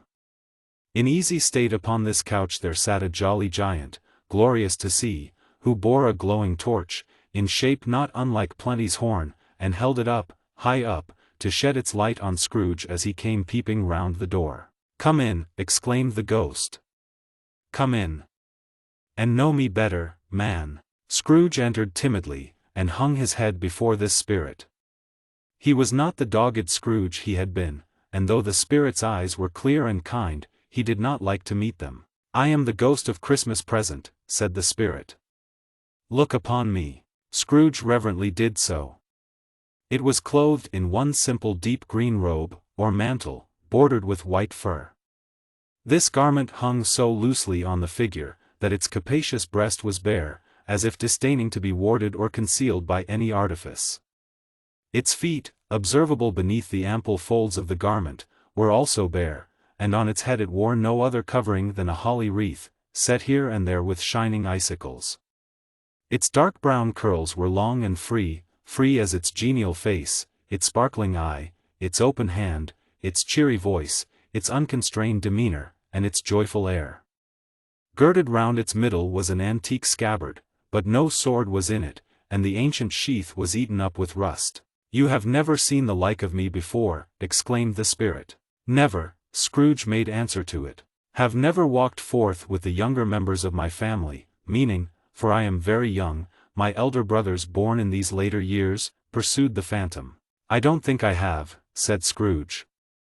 "I am afraid I have not." "Have you had many brothers, spirit?" "More than 1800, said the ghost. "A tremendous family to provide for," muttered Scrooge. The ghost of Christmas present rose. "Spirit," said Scrooge submissively, "conduct me where you will. I went forth last night on compulsion, and I learned a lesson which is working now. Tonight, if you have aught to teach me, let me profit by it. Touch my robe." Scrooge did as he was told, and held it fast. Holly, mistletoe, red berries, ivy, turkeys, geese, game, poultry, brawn, meat, pigs, sausages, oysters, pies, puddings, fruit, and punch, all vanished instantly. So did the room, the fire, the ruddy glow, the hour of night, and they stood in the city streets on Christmas morning, where, for the weather was severe, the people made a rough, but brisk and not unpleasant kind of music, in scraping the snow from the pavement in front of their dwellings, and from the tops of their houses, whence it was mad delight to the boys to see it come plumping down into the road below, and splitting into artificial little snowstorms. The house fronts looked black enough, and the windows blacker, contrasting with the smooth white sheet of snow upon the roofs, and with the dirtier snow upon the ground, which last deposit had been ploughed up in deep furrows by the heavy wheels of carts and wagons, furrows that crossed and recrossed each other hundreds of times where the great streets branched off, and made intricate channels, hard to trace in the thick yellow mud and icy water. The sky was gloomy, and the shortest streets were choked up with a dingy mist, half thawed, half frozen, whose heavier particles descended in a shower of sooty atoms, as if all the chimneys in Great Britain had, by one consent, caught fire, and were blazing away to their dear hearts' content.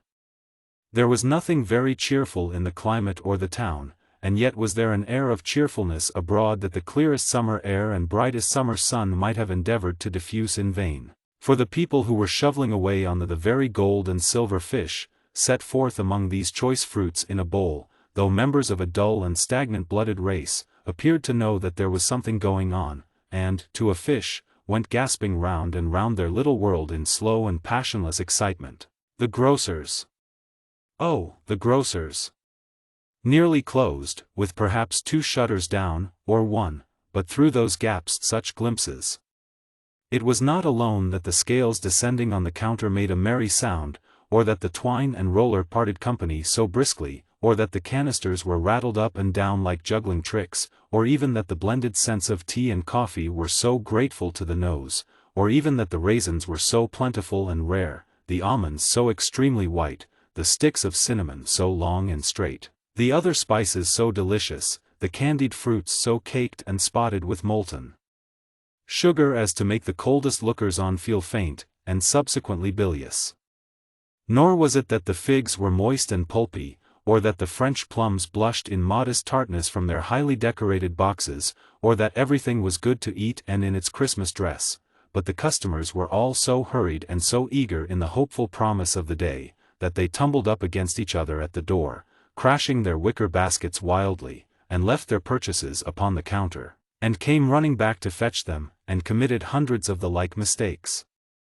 In the best humor possible, while the grocer and his people were so frank and fresh, that the polished hearts with which they fastened their aprons behind might have been their own, worn outside for general inspection, and for Christmas daws to peck at if they chose. But soon the steeples called good people all to church and chapel, and away they came, flocking through the streets in their best clothes and with their gayest faces. And at the same time there emerged, from scores of by-streets, lanes, and nameless turnings, innumerable people, carrying their dinners to the bakers' shops. The sight of these poor revellers appeared to interest the spirit very much, for he stood with Scrooge beside him in a baker's doorway, and, taking off the covers as their bearers passed, sprinkled incense on their dinners from his torch. And it was a very uncommon kind of torch, for once or twice, when there were angry words between some dinner carriers who had jostled each other, he shed a few drops of water on them from it, and their good humor was restored directly. For they said, it was a shame to quarrel upon Christmas Day. And so it was. God love it, so it was. In time the bells ceased, and the bakers were shut up, and yet there was a genial shadowing forth of all these dinners, and the progress of their cooking, in the thawed blotch of wet above each baker's oven, where the pavement smoked as if its stones were cooking too. "Is there a peculiar flavor in what you sprinkle from your torch?" asked Scrooge. "There is. My own." "Would it apply to any kind of dinner on this day?" asked Scrooge. "To any kindly given. To a poor one most." "Why to a poor one most?" asked Scrooge. "Because it needs it most." "Spirit," said Scrooge, after a moment's thought, "I wonder you, of all the beings in the many worlds about us, should desire to cramp these people's opportunities of innocent enjoyment." "Aye," cried the Spirit. "You would deprive them of their means of dining every seventh day, often the only day on which they can be said to dine at all," said Scrooge, "wouldn't you?" "Aye," cried the Spirit. "You seek to close these places on the seventh day," said Scrooge. "And it comes to the same thing." "I seek," exclaimed the Spirit. "Forgive me if I am wrong." "It has been done in your name, or at least in that of your family," said Scrooge. "There are some upon this earth of yours," returned the Spirit, "who lay claim to know us, and who do their deeds of passion, pride, ill will, hatred, envy, bigotry, and selfishness in our name, who are as strange to us, and all our kith and kin, as if they had never lived. Remember that, and charge their doings on themselves, not us." Scrooge promised that he would, and they went on, invisible, as they had been before, into the suburbs of the town. It was a remarkable quality of the ghost, which Scrooge had observed at the baker's, that notwithstanding his gigantic size, he could accommodate himself to any place with ease, and that he stood beneath a low roof quite as gracefully and like a supernatural creature as it was possible he could have done in any lofty hall. And perhaps it was the pleasure the good Spirit had in showing off this power of his, or else it was his own kind, generous, hearty nature, and his sympathy with all poor men, that led him straight to Scrooge's clerks, for there he went, and took Scrooge with him, holding to his robe, and on the threshold of the door the Spirit smiled, and stopped to bless Bob Cratchit's dwelling with the sprinklings of his torch. Think of that! Bob had but 15 bob a week himself. He pocketed on Saturdays but 15 copies of his Christian name, and yet the ghost of Christmas present blessed his four-roomed house. Then up rose Mrs. Cratchit, Cratchit's wife, dressed out but poorly in a twice-turned gown, but brave in ribbons, which are cheap, and make a goodly show for sixpence, and she laid the cloth, assisted by Belinda Cratchit, second of her daughters, also brave in ribbons, while Master Peter Cratchit plunged a fork into the saucepan of potatoes, and getting the corners of his monstrous shirt collar, Bob's private property, conferred upon his son and heir in honor of the day, into his mouth. Rejoiced to find himself so gallantly attired, and yearned to show his linen in the fashionable parks. And now 2 smaller Cratchits, boy and girl, came tearing in, screaming that outside the baker's they had smelt the goose, and known it for their own, and basking in luxurious thoughts of sage and onion, these young Cratchits danced about the table, and exalted Master Peter Cratchit to the skies, while he, not proud, although his collars nearly choked him, blew the fire, until the slow potatoes, bubbling up, knocked loudly at the saucepan lid to be let out and peeled. "What has ever got your precious father, then?" said Mrs. Cratchit. "And your brother, Tiny Tim? And Martha warn't as late last Christmas Day by half an hour." "Here's Martha, mother," said a girl, appearing as she spoke. "Here's Martha, mother," cried the 2 young Cratchits. "Hurrah! There's such a goose, Martha." "Why, bless your heart alive, my dear, how late you are," said Mrs. Cratchit, kissing her a dozen times, and taking off her shawl and bonnet for her with officious zeal. "We'd a deal of work to finish up last night," replied the girl, "and had to clear away this morning, mother." "Well, never mind so long as you are come," said Mrs. Cratchit.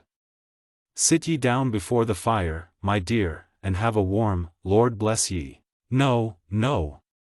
There's father coming," cried the 2 young Cratchits, who were everywhere at once. "Hide, Martha, hide." So Martha hid herself, and in came little Bob, the father, with at least 3 feet of comforter, exclusive of the fringe, hanging down before him, and his threadbare clothes darned up and brushed to look seasonable, and Tiny Tim upon his shoulder. Alas for Tiny Tim, he bore a little crutch, and had his limbs supported by an iron frame. "Why, where's our Martha?" cried Bob Cratchit, looking round. "Not coming," said Mrs. Cratchit. "Not coming," said Bob, with a sudden declension in his high spirits, for he had been Tim's blood horse all the way from church, and had come home rampant.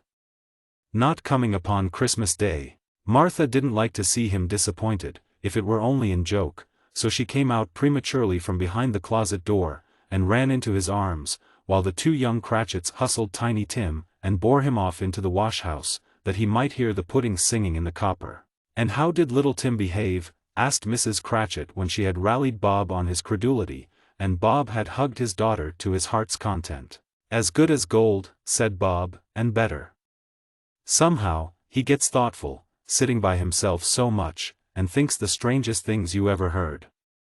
He told me, coming home, that he hoped the people saw him in the church, because he was a cripple, and it might be pleasant to them to remember upon Christmas Day who made lame beggars walk and blind men see." Bob's voice was tremulous when he told them this, and trembled more when he said that Tiny Tim was growing strong and hearty. His active little crutch was heard upon the floor, and back came Tiny Tim before another word was spoken, escorted by his brother and sister to his stool beside the fire, and while Bob, turning up his cuffs, as if, poor fellow, they were capable of being made more shabby, compounded some hot mixture in a jug with gin and lemons, and stirred it round and round, and put it on the hob to simmer, Master Peter and the two ubiquitous young Cratchits went to fetch the goose, with which they soon returned in high procession.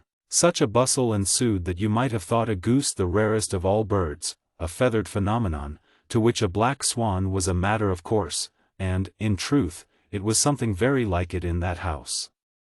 Mrs. Cratchit made the gravy, ready beforehand in a little saucepan, hissing hot. Master Peter mashed the potatoes with incredible vigor, Miss Belinda sweetened up the apple sauce, Martha dusted the hot plates, Bob took Tiny Tim beside him in a tiny corner at the table. The two young Cratchits set their turn came to be helped. At last the dishes were set on, and grace was said.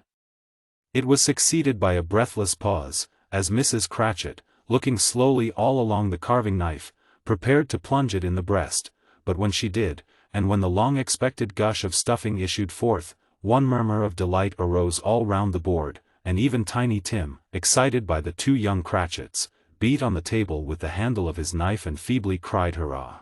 There never was such a goose. Bob said he didn't believe there ever was such a goose cooked. Its tenderness and flavor, size and cheapness, were the themes of universal admiration.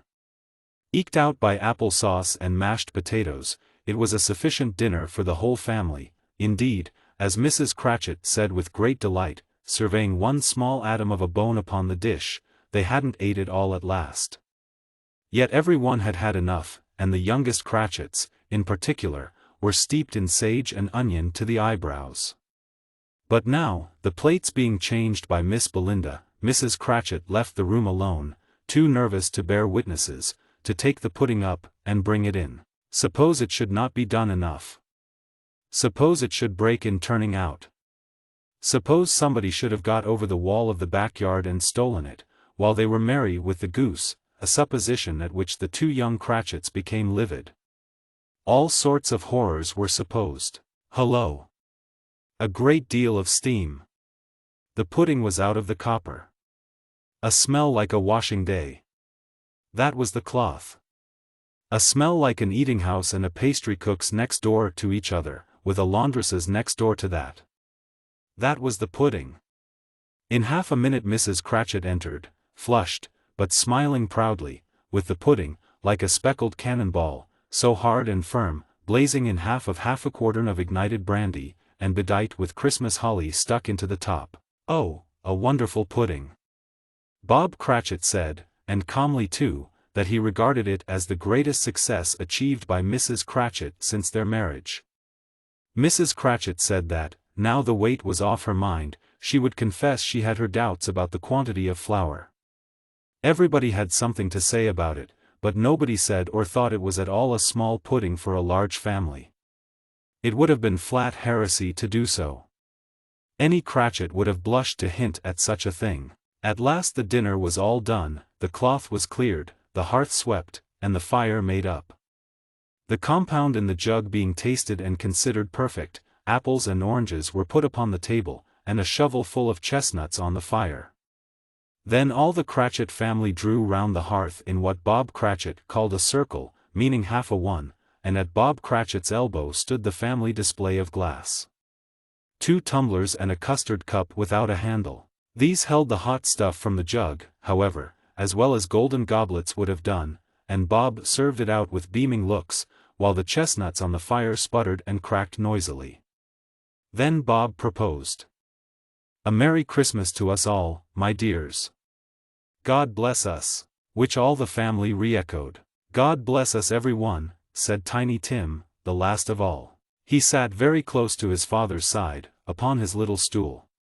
Bob held his withered little hand to his, as if he loved the child, and wished to keep him by his side, and dreaded that he might be taken from him. "Spirit," said Scrooge, with an interest he had never felt before, "tell me if Tiny Tim will live."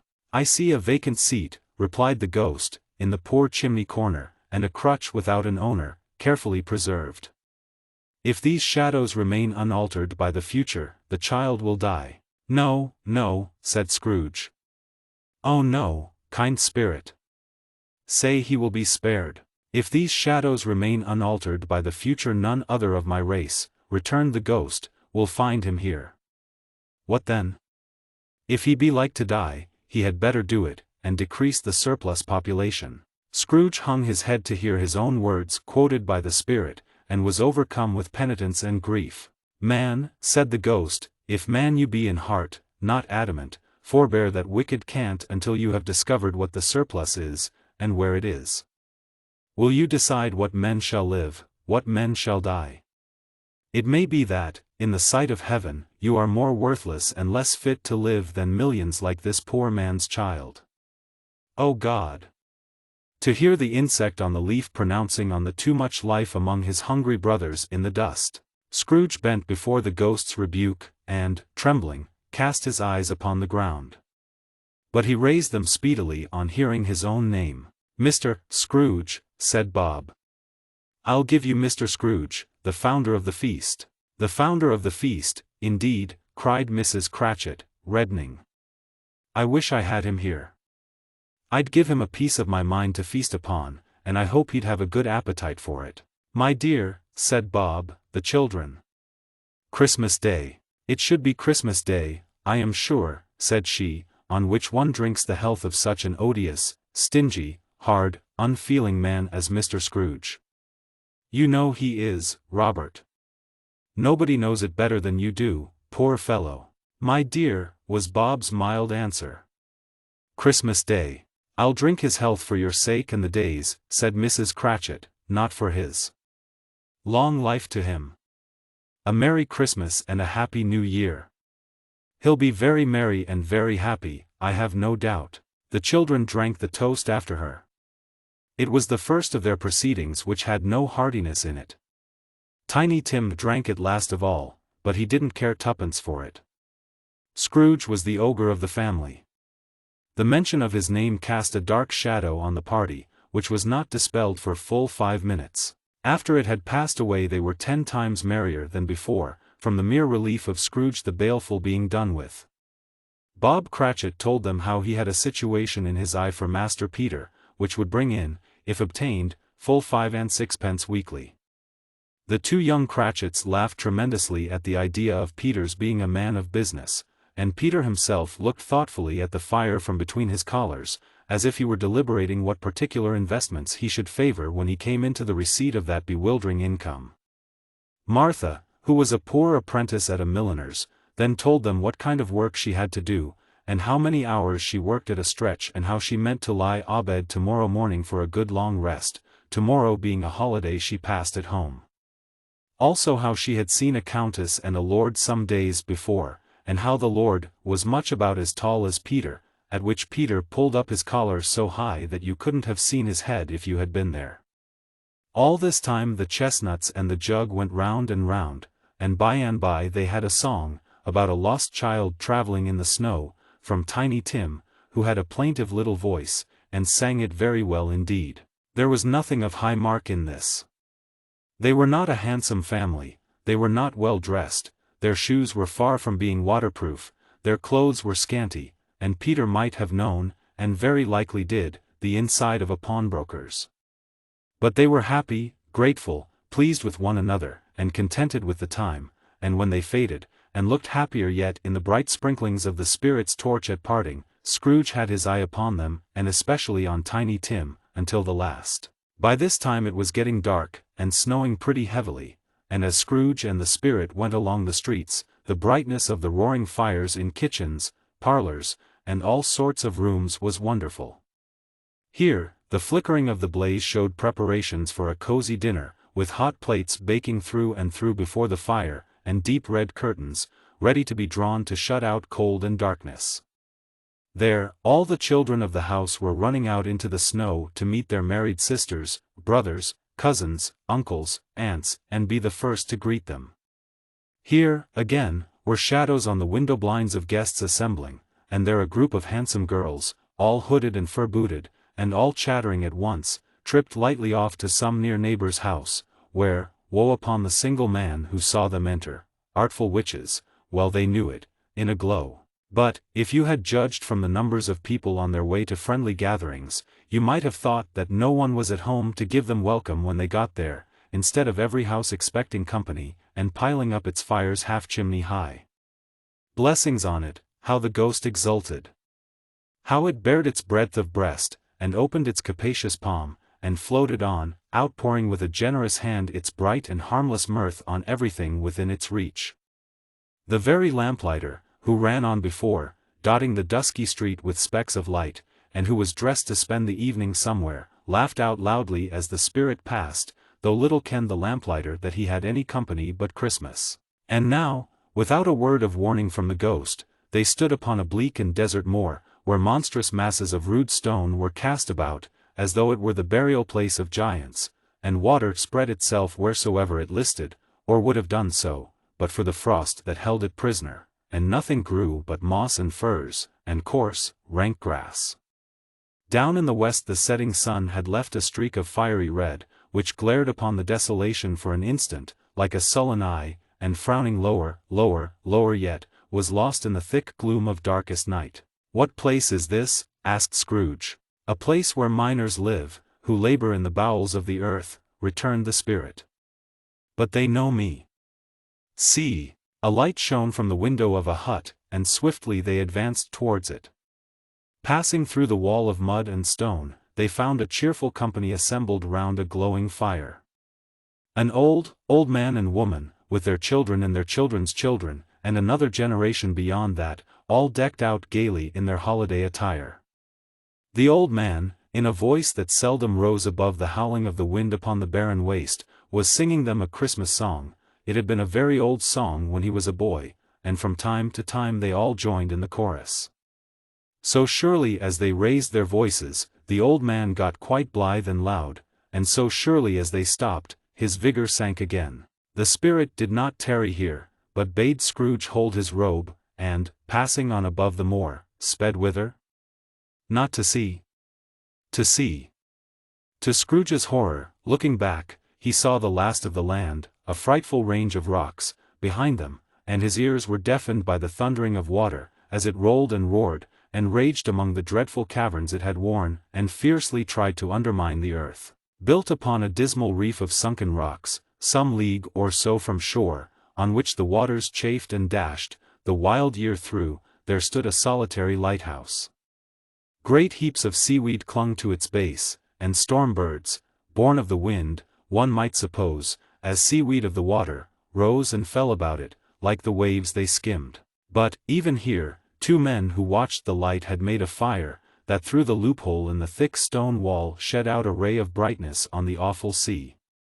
Joining their horny hands over the rough table at which they sat, they wished each other Merry Christmas in their can of grog, and one of them, the elder too, with his face all damaged and scarred with hard weather, as the figurehead of an old ship might be, struck up a sturdy song that was like a gale in itself. Again the ghost sped on, above the black and heaving sea, on, until being far away, as he told Scrooge, from any shore, they lighted on a ship. They stood beside the helmsman at the wheel, the lookout in the bow, the officers who had the watch, dark, ghostly figures in their several stations, but every man among them hummed a Christmas tune, or had a Christmas thought, or spoke below his breath to his companion of some bygone Christmas day, with homeward hopes belonging to it. And every man on board, waking or sleeping, good or bad, had had a kinder word for one another on that day than on any day in the year, and had shared to some extent in its festivities, and had remembered those he cared for at a distance, and had known that they delighted to remember him. It was a great surprise to Scrooge, while listening to the moaning of the wind, and thinking what a solemn thing it was to move on through the lonely darkness over an unknown abyss, whose depths were secrets as profound as death. It was a great surprise to Scrooge, while thus engaged, to hear a hearty laugh. It was a much greater surprise to Scrooge to recognize it as his own nephew's and to find himself in a bright, dry, gleaming room, with the Spirit standing smiling by his side, and looking at that same nephew with approving affability. "Ha, ha," laughed Scrooge's nephew. "Ha, ha, ha. If you should happen, by any unlikely chance, to know a man more blessed in a laugh than Scrooge's nephew, all I can say is, I should like to know him too. Introduce him to me, and I'll cultivate his acquaintance. It is a fair, even-handed, noble adjustment of things, that while there is infection in disease and sorrow, there is nothing in the world so irresistibly contagious as laughter and good humor." When Scrooge's nephew laughed in this way, holding his sides, rolling his head, and twisting his face into the most extravagant contortions, Scrooge's niece, by marriage, laughed as heartily as he. And their assembled friends, being not a bit behindhand, roared out lustily, "Ha, ha!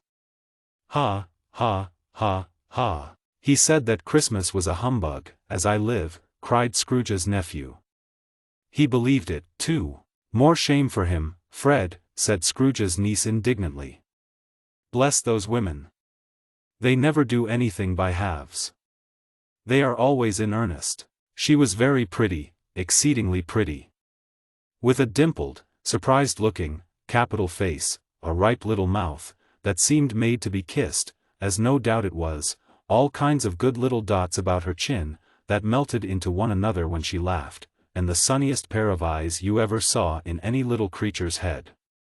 Altogether she was what you would have called provoking, you know, but satisfactory, too.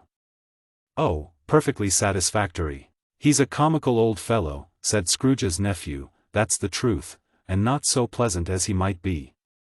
However, his offences carry their own punishment, and I have nothing to say against him." "I'm sure he is very rich, Fred," hinted Scrooge's niece. "At least, you always tell me so." "What of that, my dear?" said Scrooge's nephew. "His wealth is of no use to him. He don't do any good with it. He don't make himself comfortable with it. He hasn't the satisfaction of thinking, ha, ha, ha, that he is ever going to benefit us with it." "I have no patience with him," observed Scrooge's niece. Scrooge's niece's sisters, and all the other ladies, expressed the same opinion. "Oh, I have," said Scrooge's nephew. "I am sorry for him. I couldn't be angry with him if I tried. Who suffers by his ill whims? Himself always. Here he takes it into his head to dislike us, and he won't come and dine with us. What's the consequence? He don't lose much of a dinner." "Indeed, I think he loses a very good dinner," interrupted Scrooge's niece. Everybody else said the same, and they must be allowed to have been competent judges, because they had just had dinner, and with the dessert upon the table, were clustered round the fire, by lamplight. "Well, I am very glad to hear it," said Scrooge's nephew, "because I haven't any great faith in these young housekeepers. What do you say, Topper?" Topper had clearly got his eye upon one of Scrooge's niece's sisters, for he answered that a bachelor was a wretched outcast, who had no right to express an opinion on the subject. Whereat Scrooge's niece's sister, the plump one with the lace tucker, not the one with the roses, blushed. "Do go on, Fred," said Scrooge's niece, clapping her hands. "He never finishes what he begins to say. He is such a ridiculous fellow." Scrooge's nephew revelled in another laugh, and as it was impossible to keep the infection off, though the plump sister tried hard to do it with aromatic vinegar, his example was unanimously followed. "I was only going to say," said Scrooge's nephew, "that the consequence of his taking a dislike to us, and not making merry with us, is, as I think, that he loses some pleasant moments, which could do him no harm. I am sure he loses pleasanter companions than he can find in his own thoughts, either in his mouldy old office or his dusty chambers. I mean to give him the same chance every year, whether he likes it or not, for I pity him. He may rail at Christmas till he dies, but he can't help thinking better of it. I defy him, if he finds me going there, in good temper, year after year, and saying, 'Uncle Scrooge, how are you?' If it only put him in the vein to leave his poor clerk £50, that's something, and I think I shook him yesterday." It was their turn to laugh now, at the notion of his shaking Scrooge. But being thoroughly good-natured, and not much caring what they laughed at, so that they laughed at any rate, he encouraged them in their merriment, and passed the bottle, joyously. After tea they had some music. For they were a musical family, and knew what they were about when they sung a glee or catch, I can assure you, especially Topper, who could growl away in the bass like a good one, and never swell the large veins in his forehead, or get red in the face over it. Scrooge's niece played well upon the harp, and played, among other tunes, a simple little air, a mere nothing, you might learn to whistle it in 2 minutes, which had been familiar to the child who fetched Scrooge from the boarding school, as he had been reminded by the ghost of Christmas past. When this strain of music sounded, all the things that ghost had shown him came upon his mind. He softened more and more, and thought that if he could have listened to it often, years ago, he might have cultivated the kindnesses of life for his own happiness with his own hands, without resorting to the sexton's spade that buried Jacob Marley. But they didn't devote the whole evening to music. After a while they played at forfeits, for it is good to be children sometimes, and never better than at Christmas, when its mighty founder was a child himself. Stop. There was first a game at blind man's buff. Of course there was. And I no more believe Topper was really blind than I believe he had eyes in his boots. My opinion is, that it was a done thing between him and Scrooge's nephew, and that the ghost of Christmas present knew it. The way he went after that plump sister in the lace tucker was an outrage on the credulity of human nature. Knocking down the fire irons, tumbling over the chairs, bumping up against the piano, smothering himself amongst the curtains, wherever she went, there went he. He always knew where the plump sister was. He wouldn't catch anybody else. If you had fallen up against him, as some of them did, on purpose, he would have made a feint of endeavoring to seize you, which would have been an affront to your understanding, and would instantly have sidled off in the direction of the plump sister. She often cried out that it wasn't fair, and it really was not. But when, at last, he caught her, when, in spite of all her silken rustlings, and her rapid flutterings past him, he got her into a corner whence there was no escape, then his conduct was the most execrable. For his pretending not to know her, his pretending that it was necessary to touch her head-dress, and further to assure himself of her identity by pressing a certain ring upon her finger, and a certain chain about her neck, was vile, monstrous. No doubt she told him her opinion of it when, another blind man being in office, they were so very confidential together behind the curtains. Scrooge's niece was not one of the blind man's buff party, but was made comfortable with a large chair and a footstool, in a snug corner where the ghost and Scrooge were close behind her. But she joined in the forfeits, and loved her love to admiration with all the letters of the alphabet. Likewise at the game of how, when, and where, she was very great, and, to the secret joy of Scrooge's nephew, beat her sisters hollow, though they were sharp girls too, as Topper could have told you. There might have been 20 people there, young and old, but they all played, and so did Scrooge, for wholly forgetting, in the interest he had in what was going on, that his voice made no sound in their ears. He sometimes came out with his guess quite loud, and very often guessed right, too, for the sharpest needle, best Whitechapel, warranted not to cut in the eye, was not sharper than Scrooge, blunt as he took it in his head to be. The ghost was greatly pleased to find him in this mood, and looked upon him with such favor that he begged like a boy to be allowed to stay until the guests departed. But this the spirit said could not be done. "Here is a new game," said Scrooge.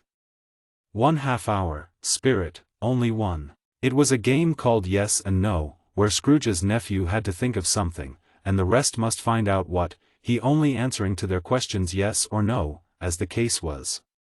The brisk fire of questioning to which he was exposed elicited from him that he was thinking of an animal, a live animal, rather a disagreeable animal, a savage animal, an animal that growled and grunted sometimes, and talked sometimes and lived in London, and walked about the streets, and wasn't made a show of, and wasn't led by anybody, and didn't live in a menagerie, and was never killed in a market, and was not a horse, or an ass, or a cow, or a bull, or a tiger, or a dog, or a pig, or a cat, or a bear.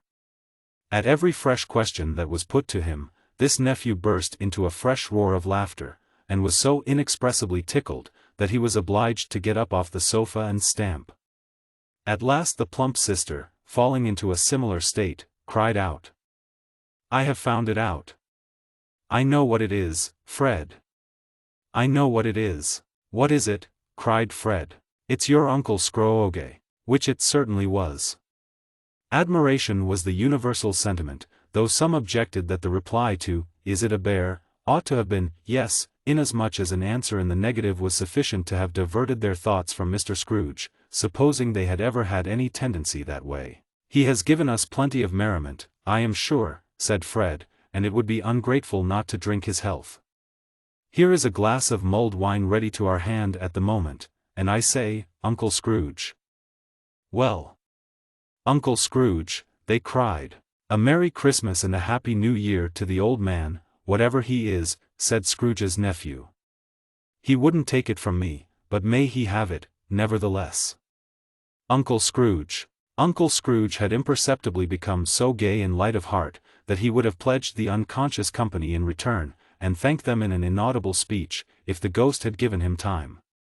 But the whole scene passed off in the breath of the last word spoken by his nephew, and he and the spirit were again upon their travels. Much they saw, and far they went, and many homes they visited, but always with a happy end. The spirit stood beside sick beds, and they were cheerful, on foreign lands, and they were close at home, by struggling men, and they were patient in their greater hope, by poverty, and it was rich. In almshouse, hospital, and jail, in misery's every refuge, where vain man in his little brief authority had not made fast the door, and barred the spirit out, he left his blessing and taught Scrooge his precepts. It was a long night, if it were only a night, but Scrooge had his doubts of this, because the Christmas holidays appeared to be condensed into the space of time they passed together. It was strange, too, that, while Scrooge remained unaltered in his outward form, the ghost grew older, clearly older. Scrooge had observed this change, but never spoke of it until they left a children's 12th night party, when, looking at the spirit as they stood together in an open place, he noticed that its hair was gray. "Are spirits' lives so short?" asked Scrooge. "My life upon this globe is very brief," replied the ghost. "It ends tonight." "Tonight," cried Scrooge. "Tonight at midnight. Hark! The time is drawing near." The chimes were ringing the 11:15 at that moment. "Forgive me if I am not justified in what I ask," said Scrooge, looking intently at the spirit's robe, "but I see something strange, and not belonging to yourself, protruding from your skirts." "Is it a foot or a claw?" "It might be a claw, for the flesh there is upon it," was the spirit's sorrowful reply. "Look here." From the foldings of its robe it brought 2 children, wretched, abject, frightful, hideous, miserable. They knelt down at its feet, and clung upon the outside of its garment. "Oh man! Look here! Look down here," exclaimed the ghost. They were a boy and girl. Yellow, meager, ragged, scowling, wolfish, but prostrate, too, in their humility. Where graceful youth should have filled their features out, and touched them with its freshest tints, a stale and shriveled hand, like that of age, had pinched and twisted them, and pulled them into shreds. Where angels might have sat enthroned, devils lurked, and glared out menacing. No change, no degradation, no perversion of humanity in any grade, through all the mysteries of wonderful creation, as monsters half so horrible and dread. Scrooge started back, appalled. Having them shown to him in this way, he tried to say they were fine children, but the words choked themselves, rather than be parties to a lie of such enormous magnitude. Spirit! Are they yours? Scrooge could say no more. They are man's, said the spirit, looking down upon them. And they cling to me, appealing from their fathers. This boy is ignorance. This girl is want. Beware of them both, and all of their degree, but most of all beware this boy, for on his brow I see that written which is doom, unless the writing be erased. Deny it, cried the spirit, stretching out his hand towards the city. Slander those who tell it ye. Admit it for your factious purposes, and make it worse. And bide the end. Have they no refuge or resource? Cried Scrooge. Are there no prisons? Said the spirit, turning on him for the last time with his own words. Are there no workhouses? The bell struck 12. Scrooge looked about him for the ghost, and saw it not. As the last stroke ceased to vibrate, he remembered the prediction of old Jacob Marley, and, lifting up his eyes, beheld a solemn phantom, draped and hooded, coming like a mist along the ground towards him. Stave 4. The last of the spirits. The phantom slowly, gravely, silently approached.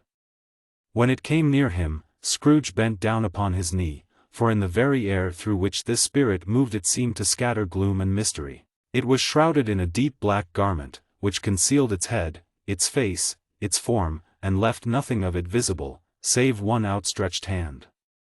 But for this, it would have been difficult to detach its figure from the night, and separate it from the darkness by which it was surrounded. He felt that it was tall and stately when it came beside him, and that its mysterious presence filled him with a solemn dread. He knew no more, for the spirit neither spoke nor moved. I am in the presence of the ghost of Christmas yet to come, said Scrooge. The spirit answered not, but pointed onward with its hand. You are about to show me shadows of the things that have not happened, but will happen in the time before us, Scrooge pursued. Is that so, spirit? The upper portion of the garment was contracted for an instant in its folds, as if the spirit had inclined its head. That was the only answer he received. Although well used to ghostly company by this time, Scrooge feared the silent shape so much that his legs trembled beneath him, and he found that he could hardly stand when he prepared to follow it. The spirit paused a moment, as observing his condition, and giving him time to recover. But Scrooge was all the worse for this. It thrilled him with a vague, uncertain horror to know that, behind the dusky shroud, there were ghostly eyes intently fixed upon him, while he, though he stretched his own to the utmost, could see nothing but a spectral hand and one great heap of black. Ghost of the future, he exclaimed, I fear you more than any spectre I have seen. But as I know your purpose is to do me good, and as I hope to live to be another man from what I was, I am prepared to bear your company, and do it with a thankful heart. Will you not speak to me? It gave him no reply. The hand was pointed straight before them. Lead on, said Scrooge. Lead on. The night is waning fast, and it is precious time to me, I know. Lead on, spirit. The phantom moved away as it had come towards him. Scrooge followed in the shadow of its dress, which bore him up, he thought, and carried him along. They scarcely seemed to enter the city, for the city rather seemed to spring up about them, and encompass them of its own act.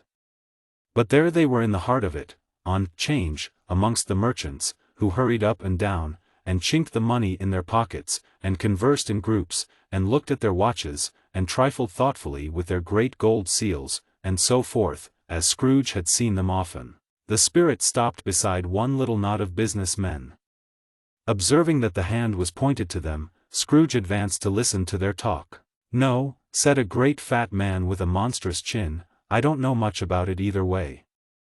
I only know he's dead. When did he die? Inquired another. Last night, I believe. Why, what was the matter with him? Asked a third, taking a vast quantity of snuff out of a very large snuff-box. I thought he'd never die. God knows, said the first, with a yawn. What has he done with his money? Asked a red-faced gentleman with a pendulous excrescence on the end of his nose, that shook like the gills of a turkey-cock. I haven't heard, said the man with the large chin, yawning again. Left it to his company, perhaps. He hasn't left it to me. That's all I know. This pleasantry was received with a general laugh. It's likely to be a very cheap funeral, said the same speaker, for, upon my life, I don't know of anybody to go to it. Suppose we make up a party, and volunteer? I don't mind going if a lunch is provided, observed the gentleman with the excrescence on his nose. But I must be fed if I make one. Another laugh. Well, I am the most disinterested among you, after all, said the first speaker, for I never wear black gloves, and I never eat lunch. But I'll offer to go if anybody else will. When I come to think of it, I'm not at all sure that I wasn't his most particular friend, for we used to stop and speak whenever we met. Bye. Speakers and listeners strolled away, and mixed with other groups. Scrooge knew the men, and looked towards the spirit for an explanation. The phantom glided on into a street. Its finger pointed to two persons meeting. Scrooge listened again, thinking that the explanation might lie here. He knew these men, also, perfectly. They were men of business, very wealthy, and of great importance. He had made a point always of standing well in their esteem in a business point of view, that is, strictly in a business point of view. How are you? Said one. How are you? Returned the other. Well, said the first, Old Scratch has got his own at last, hey? So I am told, returned the second. Cold, isn't it? Seasonable for Christmas time. You are not a skater, I suppose? No. Something else to think of. Good morning. Not another word. That was their meeting, their conversation, and their parting. Scrooge was at first inclined to be surprised that the spirit should attach importance to conversations apparently so trivial, but feeling assured that they must have some hidden purpose, he set himself to consider what it was likely to be. They could scarcely be supposed to have any bearing on the death of Jacob, his old partner, for that was past, and this ghost's province was the future. Nor could he think of any one immediately connected with himself to whom he could apply them.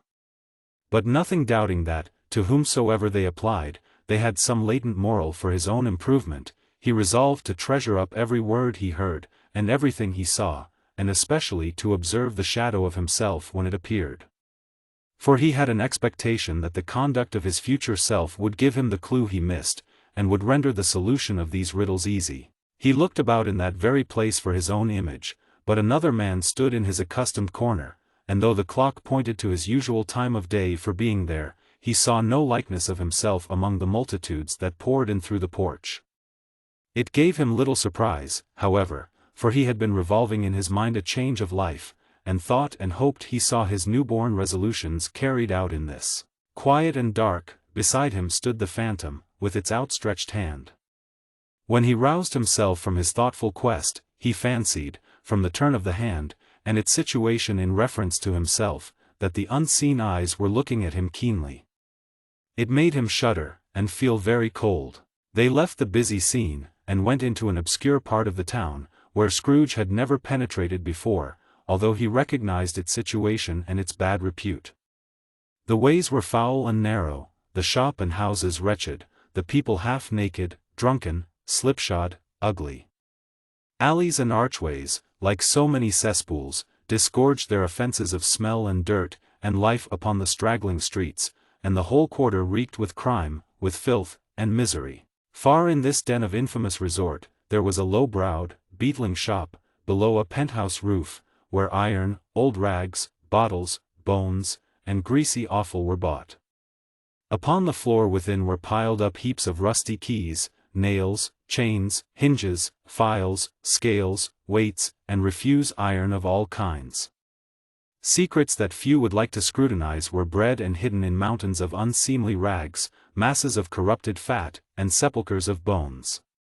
Sitting in among the wares he dealt in, by a charcoal stove made of old bricks, was a grey-haired rascal, nearly 70 years of age, who had screened himself from the cold air without by a frowsy curtaining of miscellaneous tatters hung upon a line, and smoked his pipe in all the luxury of calm retirement. Scrooge and the phantom came into the presence of this man, just as a woman with a heavy bundle slunk into the shop. But she had scarcely entered, when another woman, similarly laden, came in too, and she was closely followed by a man in faded black, who was no less startled by the sight of them than they had been upon the recognition of each other. After a short period of blank astonishment, in which the old man with the pipe had joined them, they all three burst into a laugh. "Let the charwoman alone to be the first," cried she who had entered first. "Let the laundress alone to be the second, and let the undertaker's man alone to be the third. Look here, old Joe, here's a chance. If we haven't all three met here without meaning it." "You couldn't have met in a better place," said old Joe, removing his pipe from his mouth. "Come into the parlor. You were made free of it long ago, you know, and the other two aren't strangers. Stop till I shut the door of the shop.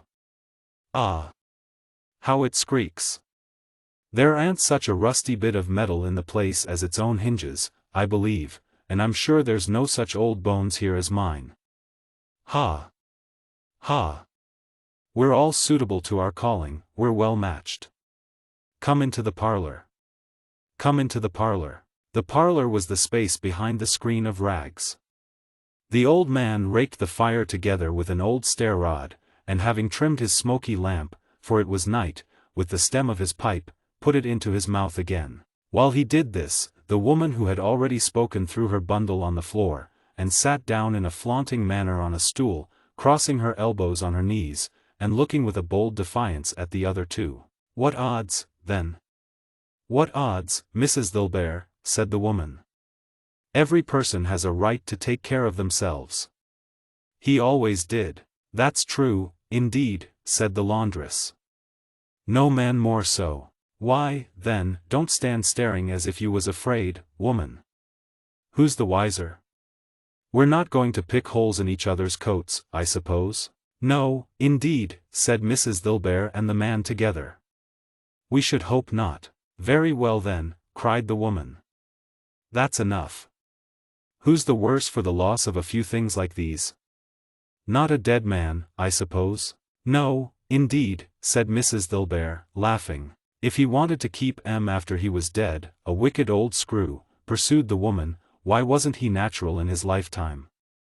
If he had been, he'd have had somebody to look after him when he was struck with death, instead of lying gasping out his last there, alone by himself." "It's the truest word that ever was spoke," said Mrs. Dilbert. "It's a judgment on him." "I wish it was a little heavier judgment," replied the woman, "and it should have been, you may depend upon it, if I could have laid my hands on anything else. Open that bundle, old Joe, and let me know the value of it. Speak out plain. I'm not afraid to be the first, nor afraid for them to see it. We knew pretty well that we were helping ourselves before we met here, I believe. It's no sin. Open the bundle, Joe." But the gallantry of her friends would not allow of this, and the man in faded black, mounting the breach first, produced his plunder. It was not extensive. A seal or two, a pencil case, a pair of sleeve buttons, and a brooch of no great value, were all. They were severally examined and appraised by old Joe, who chalked the sums he was disposed to give for each upon the wall, and added them up into a total when he found that there was nothing more to come. "That's your account," said Joe, "and I wouldn't give another sixpence, if I was to be boiled for not doing it. Who's next?" Mrs. Dilbert was next. Sheets and towels, a little wearing apparel, 2 old-fashioned silver teaspoons, a pair of sugar tongs, and a few boots. Her account was stated on the wall in the same manner. "I always give too much to ladies. It's a weakness of mine, and that's the way I ruin myself," said old Joe. "That's your account. If you asked me for another penny, and made it an open question, I'd repent of being so liberal, and knock off half a crown. And now undo my bundle, Joe," said the first woman. Joe went down on his knees for the greater convenience of opening it, and, having unfastened a great many knots, dragged out a large heavy roll of some dark stuff. "What do you call this?" said Joe. "Bed curtains?" "Ah," returned the woman, laughing and leaning forward on her crossed arms. "Bed curtains. You don't mean to say you took M down, rings and all, with him lying there," said Joe. "Yes, I do," replied the woman. "Why not? You were born to make your fortune," said Joe, and you'll certainly do it. I certainly shan't hold my hand, when I can get anything in it by reaching it out, for the sake of such a man as he was, I promise you, Joe," returned the woman coolly. "Don't drop that oil upon the blankets, now." "His blankets?" asked Joe. "Whose else's do you think?" replied the woman. "He isn't likely to take cold without 'em, I dare say. I hope he didn't die of anything catching." Said old Joe, stopping in his work, and looking up. "Don't you be afraid of that," returned the woman. "I ain't so fond of his company that I'd loiter about him for such things, if he did. Ah! You may look through that shirt till your eyes ache, but you won't find a hole in it, nor a threadbare place. It's the best he had, and a fine one too. They'd have wasted it, if it hadn't been for me." "What do you call wasting of it?" asked old Joe. "Putting it on him to be buried in, to be sure," replied the woman, with a laugh. "Somebody was fool enough to do it, but I took it off again. If calico ain't good enough for such a purpose, it isn't good enough for anything. It's quite as becoming to the body. He can't look uglier than he did in that one." Scrooge listened to this dialogue in horror. As they sat grouped about their spoil, in the scanty light afforded by the old man's lamp, he viewed them with a detestation and disgust which could hardly have been greater, though they had been obscene demons marketing the corpse itself. "Ha, ha!" laughed the same woman when old Joe, producing a flannel bag with money in it, told out their several gains upon the ground. "This is the end of it, you see. He frightened every one away from him when he was alive, to profit us when he was dead." "Ha, ha, ha! Spirit," said Scrooge, shuddering from head to foot. I see. The case of this unhappy man might be my own. My life tends that way now. Merciful heaven, what is this?" He recoiled in terror, for the scene had changed, and now he almost touched a bed, a bare, uncurtained bed, on which, beneath a ragged sheet, there lay a something covered up, which, though it was dumb, announced itself in awful language. The room was very dark, too dark to be observed with any accuracy, though Scrooge glanced round it in obedience to a secret impulse, anxious to know what kind of room it was. A pale light, rising in the outer air, fell straight upon the bed, and on it, plundered and bereft, unwatched, unwept, uncared for, was the body of this man. Scrooge glanced towards the phantom. Its steady hand was pointed to the head. The cover was so carelessly adjusted that the slightest raising of it, the motion of a finger upon Scrooge's part, would have disclosed the face.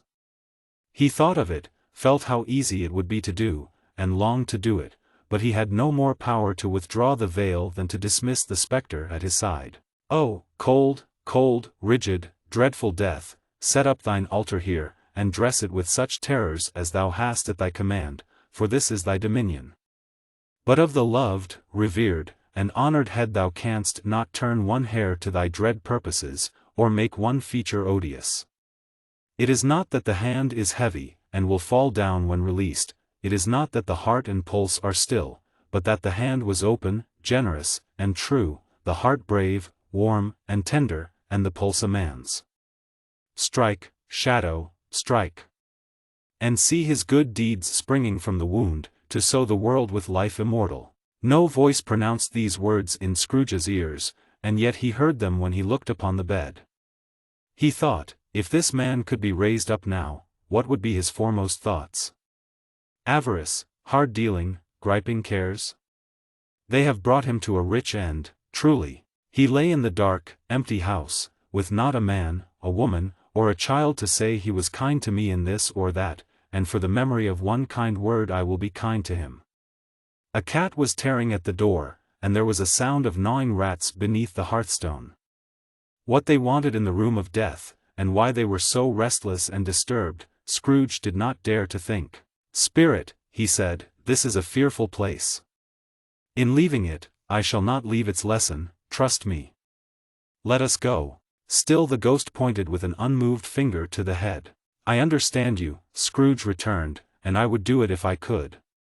But I have not the power, Spirit. I have not the power."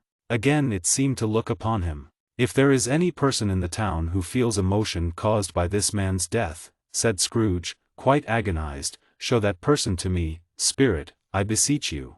The phantom spread its dark robe before him for a moment, like a wing, and, withdrawing it, revealed a room by daylight, where a mother and her children were. She was expecting someone, and with anxious eagerness, for she walked up and down the room, started at every sound, looked out from the window, glanced at the clock, tried, but in vain, to work with her needle, and could hardly bear the voices of her children in their play. At length the long-expected knock was heard. She hurried to the door, and met her husband, a man whose face was careworn and depressed, though he was young. There was a remarkable expression in it now, a kind of serious delight of which he felt ashamed, and which he struggled to repress. He sat down to the dinner that had been hoarding for him by the fire, and when she asked him faintly what news, which was not until after a long silence, he appeared embarrassed how to answer. "Is it good," she said, "or bad, to help him?" "Bad," he answered. "We are quite ruined." "No. There is hope yet, Caroline." "If he relents," she said, amazed, "there is. Nothing is past hope, if such a miracle has happened." "He is past relenting," said her husband. "He is dead." She was a mild and patient creature, if her face spoke truth, but she was thankful in her soul to hear it, and she said so with clasped hands. She prayed forgiveness the next moment, and was sorry, but the first was the emotion of her heart. "What the half-drunken woman, whom I told you of last night, said to me when I tried to see him and obtain a week's delay, and what I thought was a mere excuse to avoid me, turns out to have been quite true. He was not only very ill, but dying, then. To whom will our debt be transferred? I don't know. But, before that time, we shall be ready with the money, and even though we were not, it would be bad fortune indeed to find so merciless a creditor in his successor. We may sleep tonight with light hearts, Caroline." Yes. Soften it as they would, their hearts were lighter. The children's faces, hushed and clustered round to hear what they so little understood, were brighter, and it was a happier house for this man's death. The only emotion that the ghost could show him, caused by the event, was one of pleasure. "Let me see some tenderness connected with a death," said Scrooge, "or that dark chamber, spirit, which we left just now, will be for ever present to me." The ghost conducted him through several streets familiar to his feet, and as they went along, Scrooge looked here and there to find himself, but nowhere was he to be seen. They entered poor Bob Cratchit's house, the dwelling he had visited before, and found the mother and the children seated round the fire. Quiet. Very quiet. The noisy little Cratchits were as still as statues in one corner, and sat looking up at Peter, who had a book before him. The mother and her daughters were engaged in sewing. But surely they were very quiet, and he took a child, and set him in the midst of them. Where had Scrooge heard those words? He had not dreamed them. The boy must have read them out as he and the spirit crossed the threshold.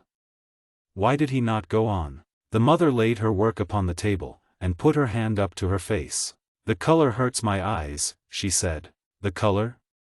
Ah, poor Tiny Tim." "They're better now again," said Cratchit's wife. "It makes them weak by candlelight, and I wouldn't show weak eyes to your father when he comes home for the world. It must be near his time." "Past it rather," Peter answered, shutting up his book. "But I think he has walked a little slower than he used, these few last evenings, mother." They were very quiet again. At last she said, and in a steady, cheerful voice, that only faltered once.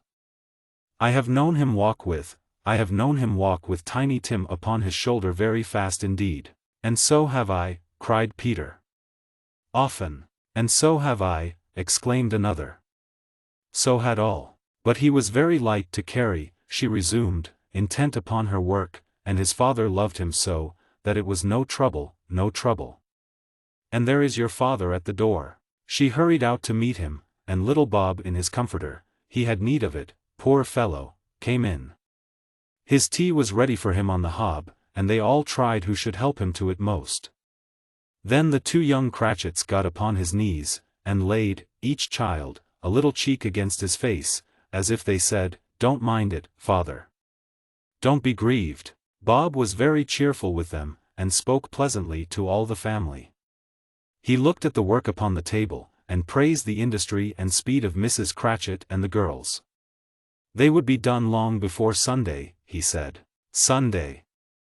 You went today, then, Robert? Said his wife. Yes, my dear, returned Bob. I wish you could have gone. It would have done you good to see how green a place it is. But you'll see it often. I promised him that I would walk there on a Sunday. My little child, cried Bob. My little child. He broke down all at once. He couldn't help it. If he could have helped it, he and his child would have been farther apart, perhaps, than they were. He left the room, and went upstairs into the room above, which was lighted cheerfully, and hung with Christmas. There was a chair set close beside the child, and there were signs of someone having been there lately. Poor Bob sat down in it, and when he had thought a little and composed himself, he kissed the little face. He was reconciled to what had happened, and went down again quite happy. They drew about the fire, and talked, the girls and mother working still. Bob told them of the extraordinary kindness of Mr. Scrooge's nephew, whom he had scarcely seen but once, and who, meeting him in the street that day, and seeing that he looked just a little down, you know, said Bob, inquired what had happened to distress him. On which, said Bob, for he is the pleasantest spoken gentleman you ever heard, I told him. I am heartily sorry for it, Mr. Cratchit, he said, and heartily sorry for your good wife. By the by, how he ever knew that I don't know. Knew what, my dear? Why, that you were a good wife, replied Bob. Everybody knows that, said Peter. Very well observed, my boy, cried Bob. I hope they do. Heartily sorry, he said, for your good wife. If I can be of service to you in any way, he said, giving me his card, that's where I live. Pray come to me. Now, it wasn't, cried Bob, for the sake of anything he might be able to do for us, so much as for his kind way, that this was quite delightful. It really seemed as if he had known our Tiny Tim, and felt with us. I'm sure he's a good soul, said Mrs. Cratchit. You would be sure of it, my dear, returned Bob, if you saw and spoke to him. I shouldn't be at all surprised, mark what I say, if he got Peter a better situation. Only hear that, Peter, said Mrs. Cratchit. And then, cried one of the girls, Peter will be keeping company with someone, and setting up for himself. Get along with you, retorted Peter, grinning. It's just as likely as not, said Bob, one of these days, though there's plenty of time for that, my dear. But, however and whenever we part from one another, I am sure we shall none of us forget poor Tiny Tim, shall we, or this first parting that there was among us? Never, father, cried they all. And I know, said Bob, I know, my dears, that when we recollect how patient and how mild he was, although he was a little child, we shall not quarrel easily among ourselves, and forget poor Tiny Tim in doing it. No, never, father, they all cried again. I am very happy, said little Bob, I am very happy. Mrs. Cratchit kissed him, his daughters kissed him, the two young Cratchits kissed him, and Peter and himself shook hands. Spirit of Tiny Tim, thy childish essence was from God. Spectre, said Scrooge, something informs me that our parting moment is at hand. I know it, but I know not how. Tell me what man that was whom we saw lying dead. The ghost of Christmas yet to come conveyed him, as before, though at a different time, he thought. Indeed there seemed no order in these latter visions, save that they were in the future, into the resorts of business men, but showed him not himself. Indeed, the spirit did not stay for anything, but went straight on, as to the end just now desired, until besought by Scrooge to tarry for a moment. This court, said Scrooge, through which we hurry now, is where my place of occupation is, and has been for a length of time. I see the house. Let me behold what I shall be in days to come. The spirit stopped, the hand was pointed elsewhere. The house is yonder, Scrooge exclaimed. Why do you point away? The inexorable finger underwent no change. Scrooge hastened to the window of his office, and looked in. It was an office still, but not his. The furniture was not the same, and the figure in the chair was not himself. The phantom pointed as before. He joined it once again, and, wondering why and whither he had gone, accompanied it until they reached an iron gate. He paused to look round before entering. A churchyard. Here, then, the wretched man, whose name he had now to learn, lay underneath the ground. It was a worthy place. Walled in by houses, overrun by grass and weeds, the growth of vegetation's death, not life, choked up with too much burying, fat with replete appetite. A worthy place. The spirit stood among the graves, and pointed down to one. He advanced towards it trembling. The phantom was exactly as it had been, but he dreaded that he saw new meaning in its solemn shape. "Before I draw nearer to that stone to which you point," said Scrooge, "answer me one question. Are these the shadows of the things that will be, or are they shadows of the things that may be only?" Still the ghost pointed downward to the grave by which it stood. "Men's courses will foreshadow certain ends, to which, if persevered in, they must lead," said Scrooge. "But if the courses be departed from, the ends will change.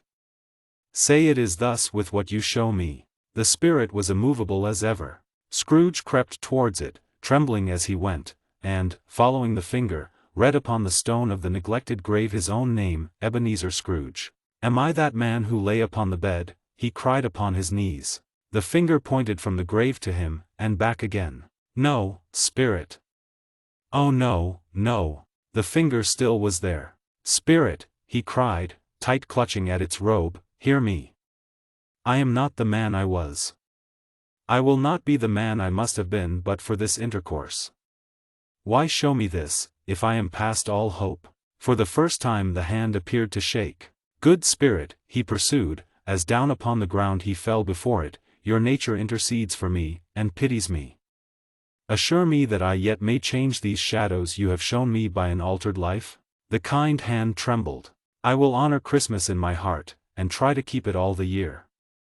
I will live in the past, the present, and the future. The spirits of all three shall strive within me. I will not shut out the lessons that they teach. Oh, tell me I may sponge away the writing on this stone." In his agony he caught the spectral hand. It sought to free itself, but he was strong in his entreaty, and detained it. The spirit, stronger yet, repulsed him. Holding up his hands in a last prayer to have his fate reversed, he saw an alteration in the phantom's hood and dress. It shrunk, collapsed, and dwindled down into a bedpost. Stave 5. The end of it. Yes. And the bedpost was his own. The bed was his own, the room was his own. Best and happiest of all, the time before him was his own, to make amends in. "I will live in the past, the present, and the future," Scrooge repeated as he scrambled out of bed. "The spirits of all three shall strive within me. Oh, Jacob Marley! Heaven and the Christmas time be praised for this. I say it on my knees, old Jacob, on my knees." He was so fluttered and so glowing with his good intentions, that his broken voice would scarcely answer to his call. He had been sobbing violently in his conflict with the spirit, and his face was wet with tears. "They are not torn down," cried Scrooge, folding one of his bed curtains in his arms, "they are not torn down, rings and all. They are here, I am here, the shadows of the things that would have been may be dispelled. They will be. I know they will." His hands were busy with his garments all this time, turning them inside out, putting them on upside down, tearing them, mislaying them, making them parties to every kind of extravagance. "I don't know what to do," cried Scrooge, laughing and crying in the same breath, and making a perfect Laocoon of himself with his stockings. "I am as light as a feather, I am as happy as an angel, I am as merry as a schoolboy, I am as giddy as a drunken man. A Merry Christmas to everybody. A Happy New Year to all the world. Hello here. Whoop. Hello." He had frisked into the sitting room, and was now standing there, perfectly winded. "There's the saucepan that the gruel was in," cried Scrooge, starting off again, and going round the fireplace. "There's the door by which the ghost of Jacob Marley entered. There's the corner where the ghost of Christmas Present sat. There's the window where I saw the wandering spirits. It's all right, it's all true, it all happened. Ha, ha, ha." Really, for a man who had been out of practice for so many years, it was a splendid laugh, a most illustrious laugh. The father of a long, long line of brilliant laughs. "I don't know what day of the month it is," said Scrooge. "I don't know how long I have been among the spirits. I don't know anything. I'm quite a baby. Never mind. I don't care. I'd rather be a baby. Hullo. Whoop. Hullo here." He was checked in his transports by the churches ringing out the lustiest peals he had ever heard. Clash, clash, hammer, ding, dong, bell. Bell, dong, ding, hammer, clash, clash. Oh, glorious, glorious. Running to the window, he opened it, and put out his head. No fog, no mist, clear, bright, jovial, stirring, cold, cold, piping for the blood to dance to, golden sunlight, heavenly sky, sweet fresh air, merry bells. Oh, glorious! Glorious! "What's today?" cried Scrooge, calling downward to a boy in Sunday clothes, who perhaps had loitered in to look about him. Returned the boy with all his might of wonder. "What's today, my fine fellow?" said Scrooge. "Today," replied the boy. "Why, Christmas Day." "It's Christmas Day," said Scrooge to himself. "I haven't missed it. The spirits have done it all in one night. They can do anything they like. Of course they can. Of course they can. Hullo, my fine fellow." "Hullo," returned the boy. "Do you know the poulterers in the next street but one, at the corner?" Scrooge inquired. "I should hope I did," replied the lad. "An intelligent boy," said Scrooge. "A remarkable boy.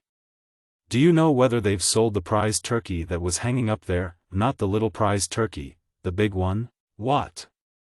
"The one as big as me," returned the boy. "What a delightful boy," said Scrooge. "It's a pleasure to talk to him." "Yes, my buck. It's hanging there now," replied the boy. "Is it?" said Scrooge. "Go and buy it." "Walker," exclaimed the boy. "No, no," said Scrooge. "I am in earnest. Go and buy it, and tell M to bring it here, that I may give them the directions where to take it. Come back with the man, and I'll give you a shilling. Come back with him in less than 5 minutes, and I'll give you half a crown." The boy was off like a shot. He must have had a steady hand at a trigger who could have got a shot off half as fast. "I'll send it to Bob Cratchit's," whispered Scrooge, rubbing his hands, and splitting with a laugh. "He shan't know who sends it.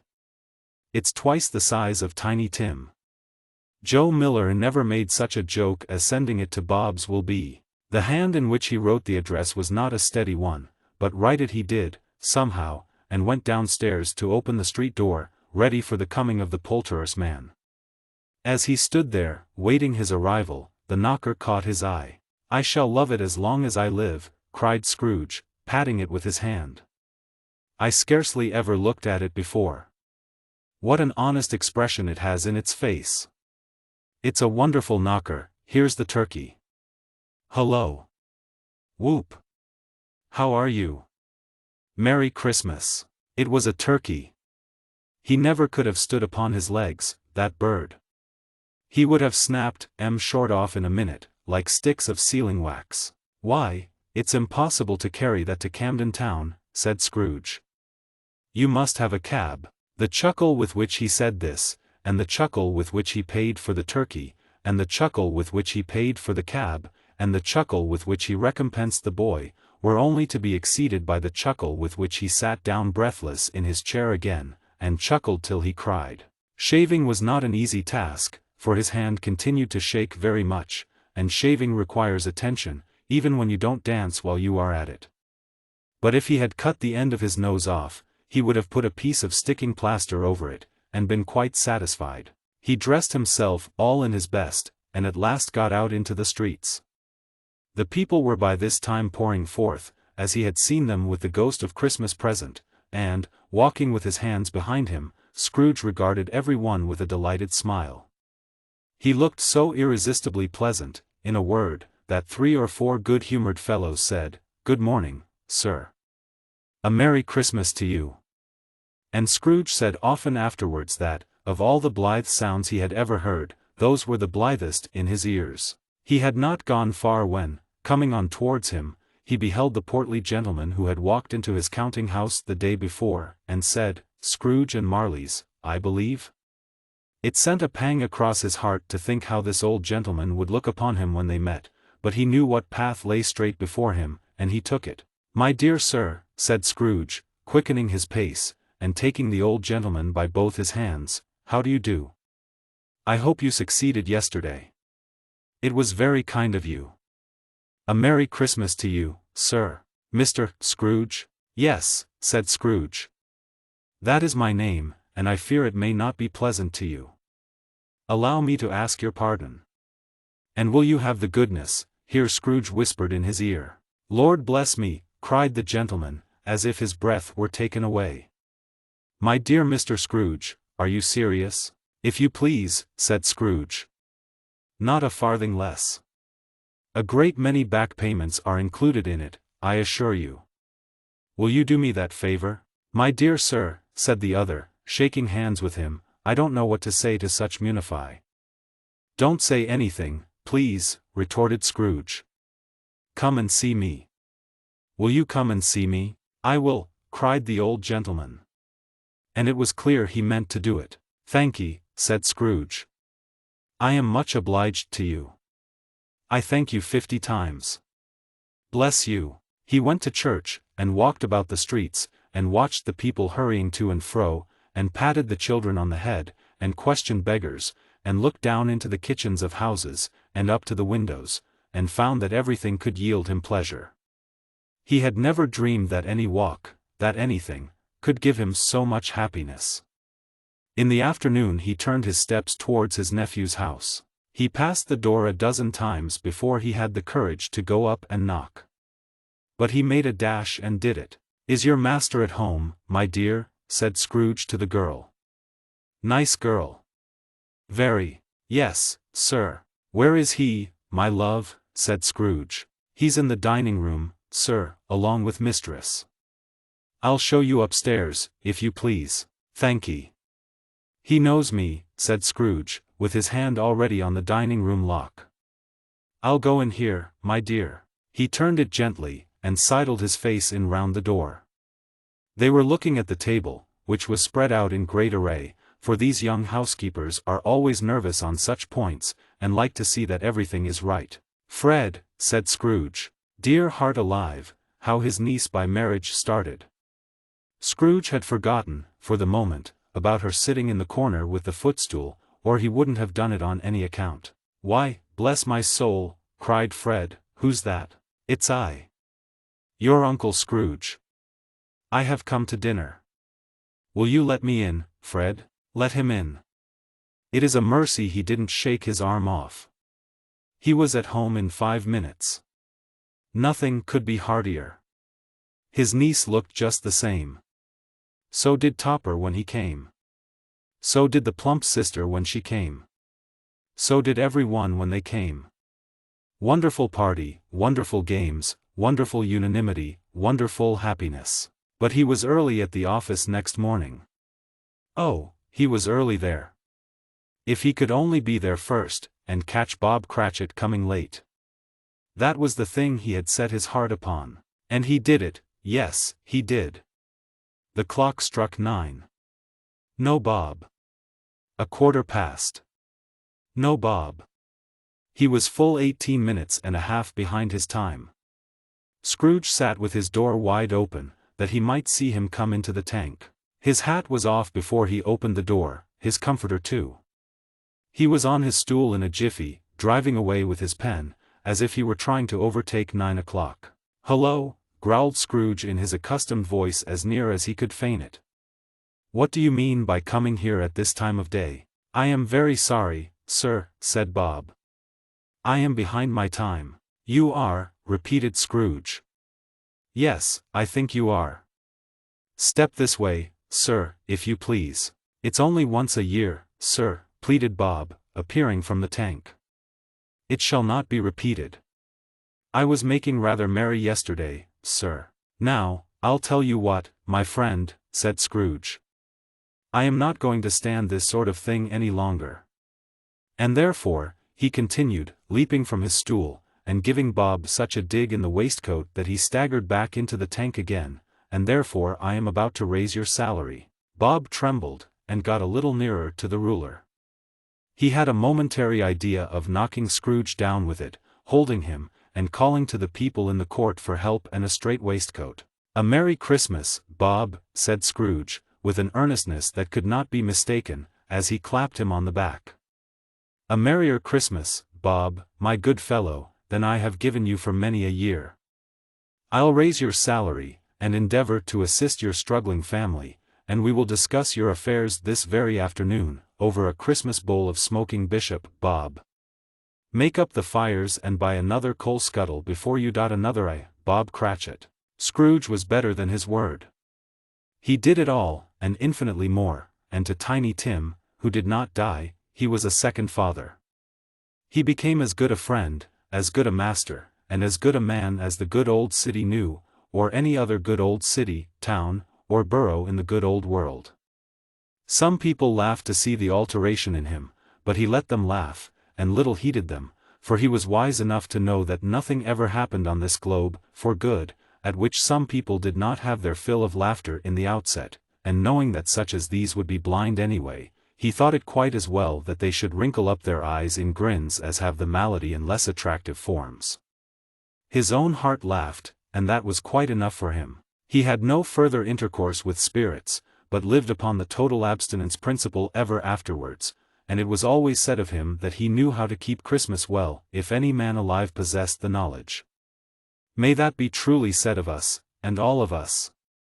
And so, as Tiny Tim observed, God bless us, every one.